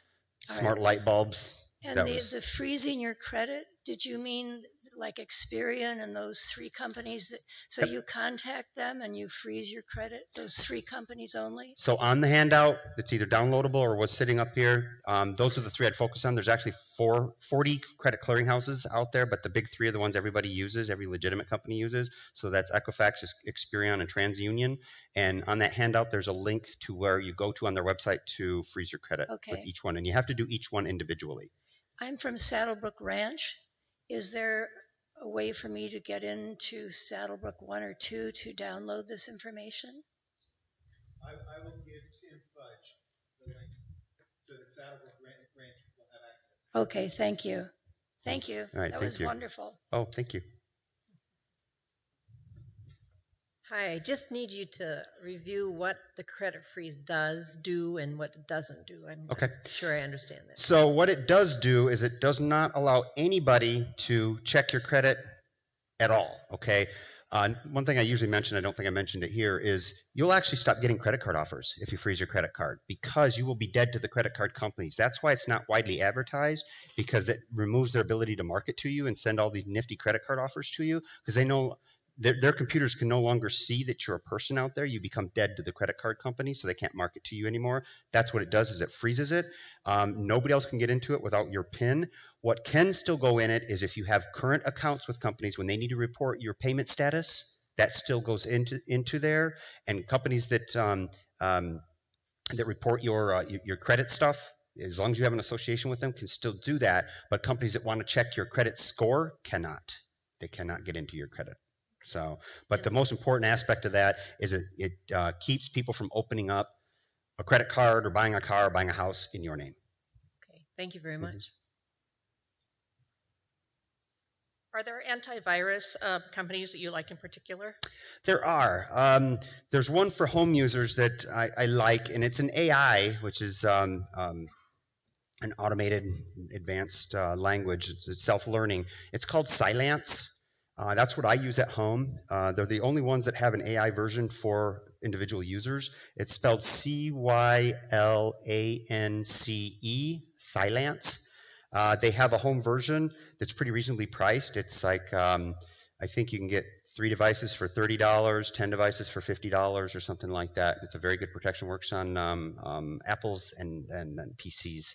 And it's an AI, so what that means is instead of your traditional antivirus, which uses signatures, it looks for things that have already been found. Well, when you got 300,000 new ones a day coming out, how quick are they getting to notifying you that they've been found? Or the AI version or silence version of that, it looks for virus-like activity on the computer and stops it and quarantines it, and then you have to go and unquarantine or whitelist the program to run. So there'll be stuff that you'll try to run that's legitimate, and it'll stop and say, that doesn't look right. And you have to go tell it it's okay. All right, so it stops first and lets you decide. So it's an added layer of protection. It works really well. I just wanted to make one comment about the credit freezes. If you go to those websites, they're going to try and sell you services, and they make it a little difficult to find the credit freeze, but it costs you nothing to do. But they want to monitor for you and have you pay for it. Which I think that's silly. So I froze my credit some time ago, and I didn't realize they're starting to monetize off of this. I'm not surprised. Mm-hmm. The link that I put in that handout should take you directly to the place where you can freeze your credit. But yeah, they might market additional monitoring, but isn't that dumb? If you've frozen it, nobody can get into it. What are they monitoring? Right. You're paying them to monitor something that they're saying you can't do anyway. But also, I found with TransUnion, because I took a temporary I temporarily took the freeze off while we did a car thing. Mm-hmm. You can talk to those people, and they're really not very careful with your information. They're all asking for addresses, yep, social from the Philippines or wherever they were. But, you know, to get something fixed, which never got fixed, I mean, when you talk to a person, who knows where that's going? So yeah, unfortunately. Hi, I have Time Machine on my Apple. I believe that's what it's called now, to back up regularly. Okay. So if I get a new hard drive or a new computer and now want to dump all that information back, mm-hmm. Is it backing up the viruses, the whatevers that are... So a couple answers to that. Is it backing up to the cloud or locally? Pardon? Is it backing up to the cloud, to the internet? No. It's backing up local. Yes. So if you lose your hard drive, you're going to lose that too, right? You're not protecting yourself. Pardon me? When I lost my hard drive, they were able to just reinstall with that. Apple was. Okay. Kind of surprising. They must have had a separate section on your hard drive that they could pull from, because that's pretty rare to actually be able to recover from that unless it goes to the cloud. If it's on the cloud, then you're fine. But if it's local, then you're not. But I don't recommend keeping anything on that computer, because if that computer's breached, even if it's local and you were able to recover it before, I guarantee you the bad guys are figuring out how to get to those backups too, because that's been the latest technique in ransomware, is try to find your backups first and locking down your backups, and then they ransomware everything else. That way you have to pay the ransom. So are you saying it's better to use the cloud than to use a backup? Mm-hmm. Well, because what that does, and make sure you use a legitimate company, a good company, but yes, because it puts the information to another secure location. So if anything happens to your house, to your computer, it's held somewhere else and protected. Just use a legitimate company for that. You know, Carbon Black or Carbonite is a good one. They're kind of expensive, but Carbonite's one of the better ones. They've been doing it for a long time. Doesn't Apple have their own? They have their own, but you can imagine they're going to be more attacked than the other ones. You always have to worry about the companies that are the biggest, because they're also the most attacked. Okay. Thank you. Last question. This is probably really simple, but I was just wondering, should you ever on the bank website say, save my password or remember me? Just always put your password in each time you access the site? Okay. Yes, please, because otherwise it will store that password somewhere on the computer. It has to be stored in order for it to know. Okay. Now, anybody gets your computer or breaks into your computer, they've got access to those sites. Okay. Yeah. Well, folks, I certainly appreciate all your time and attendance. Thank you.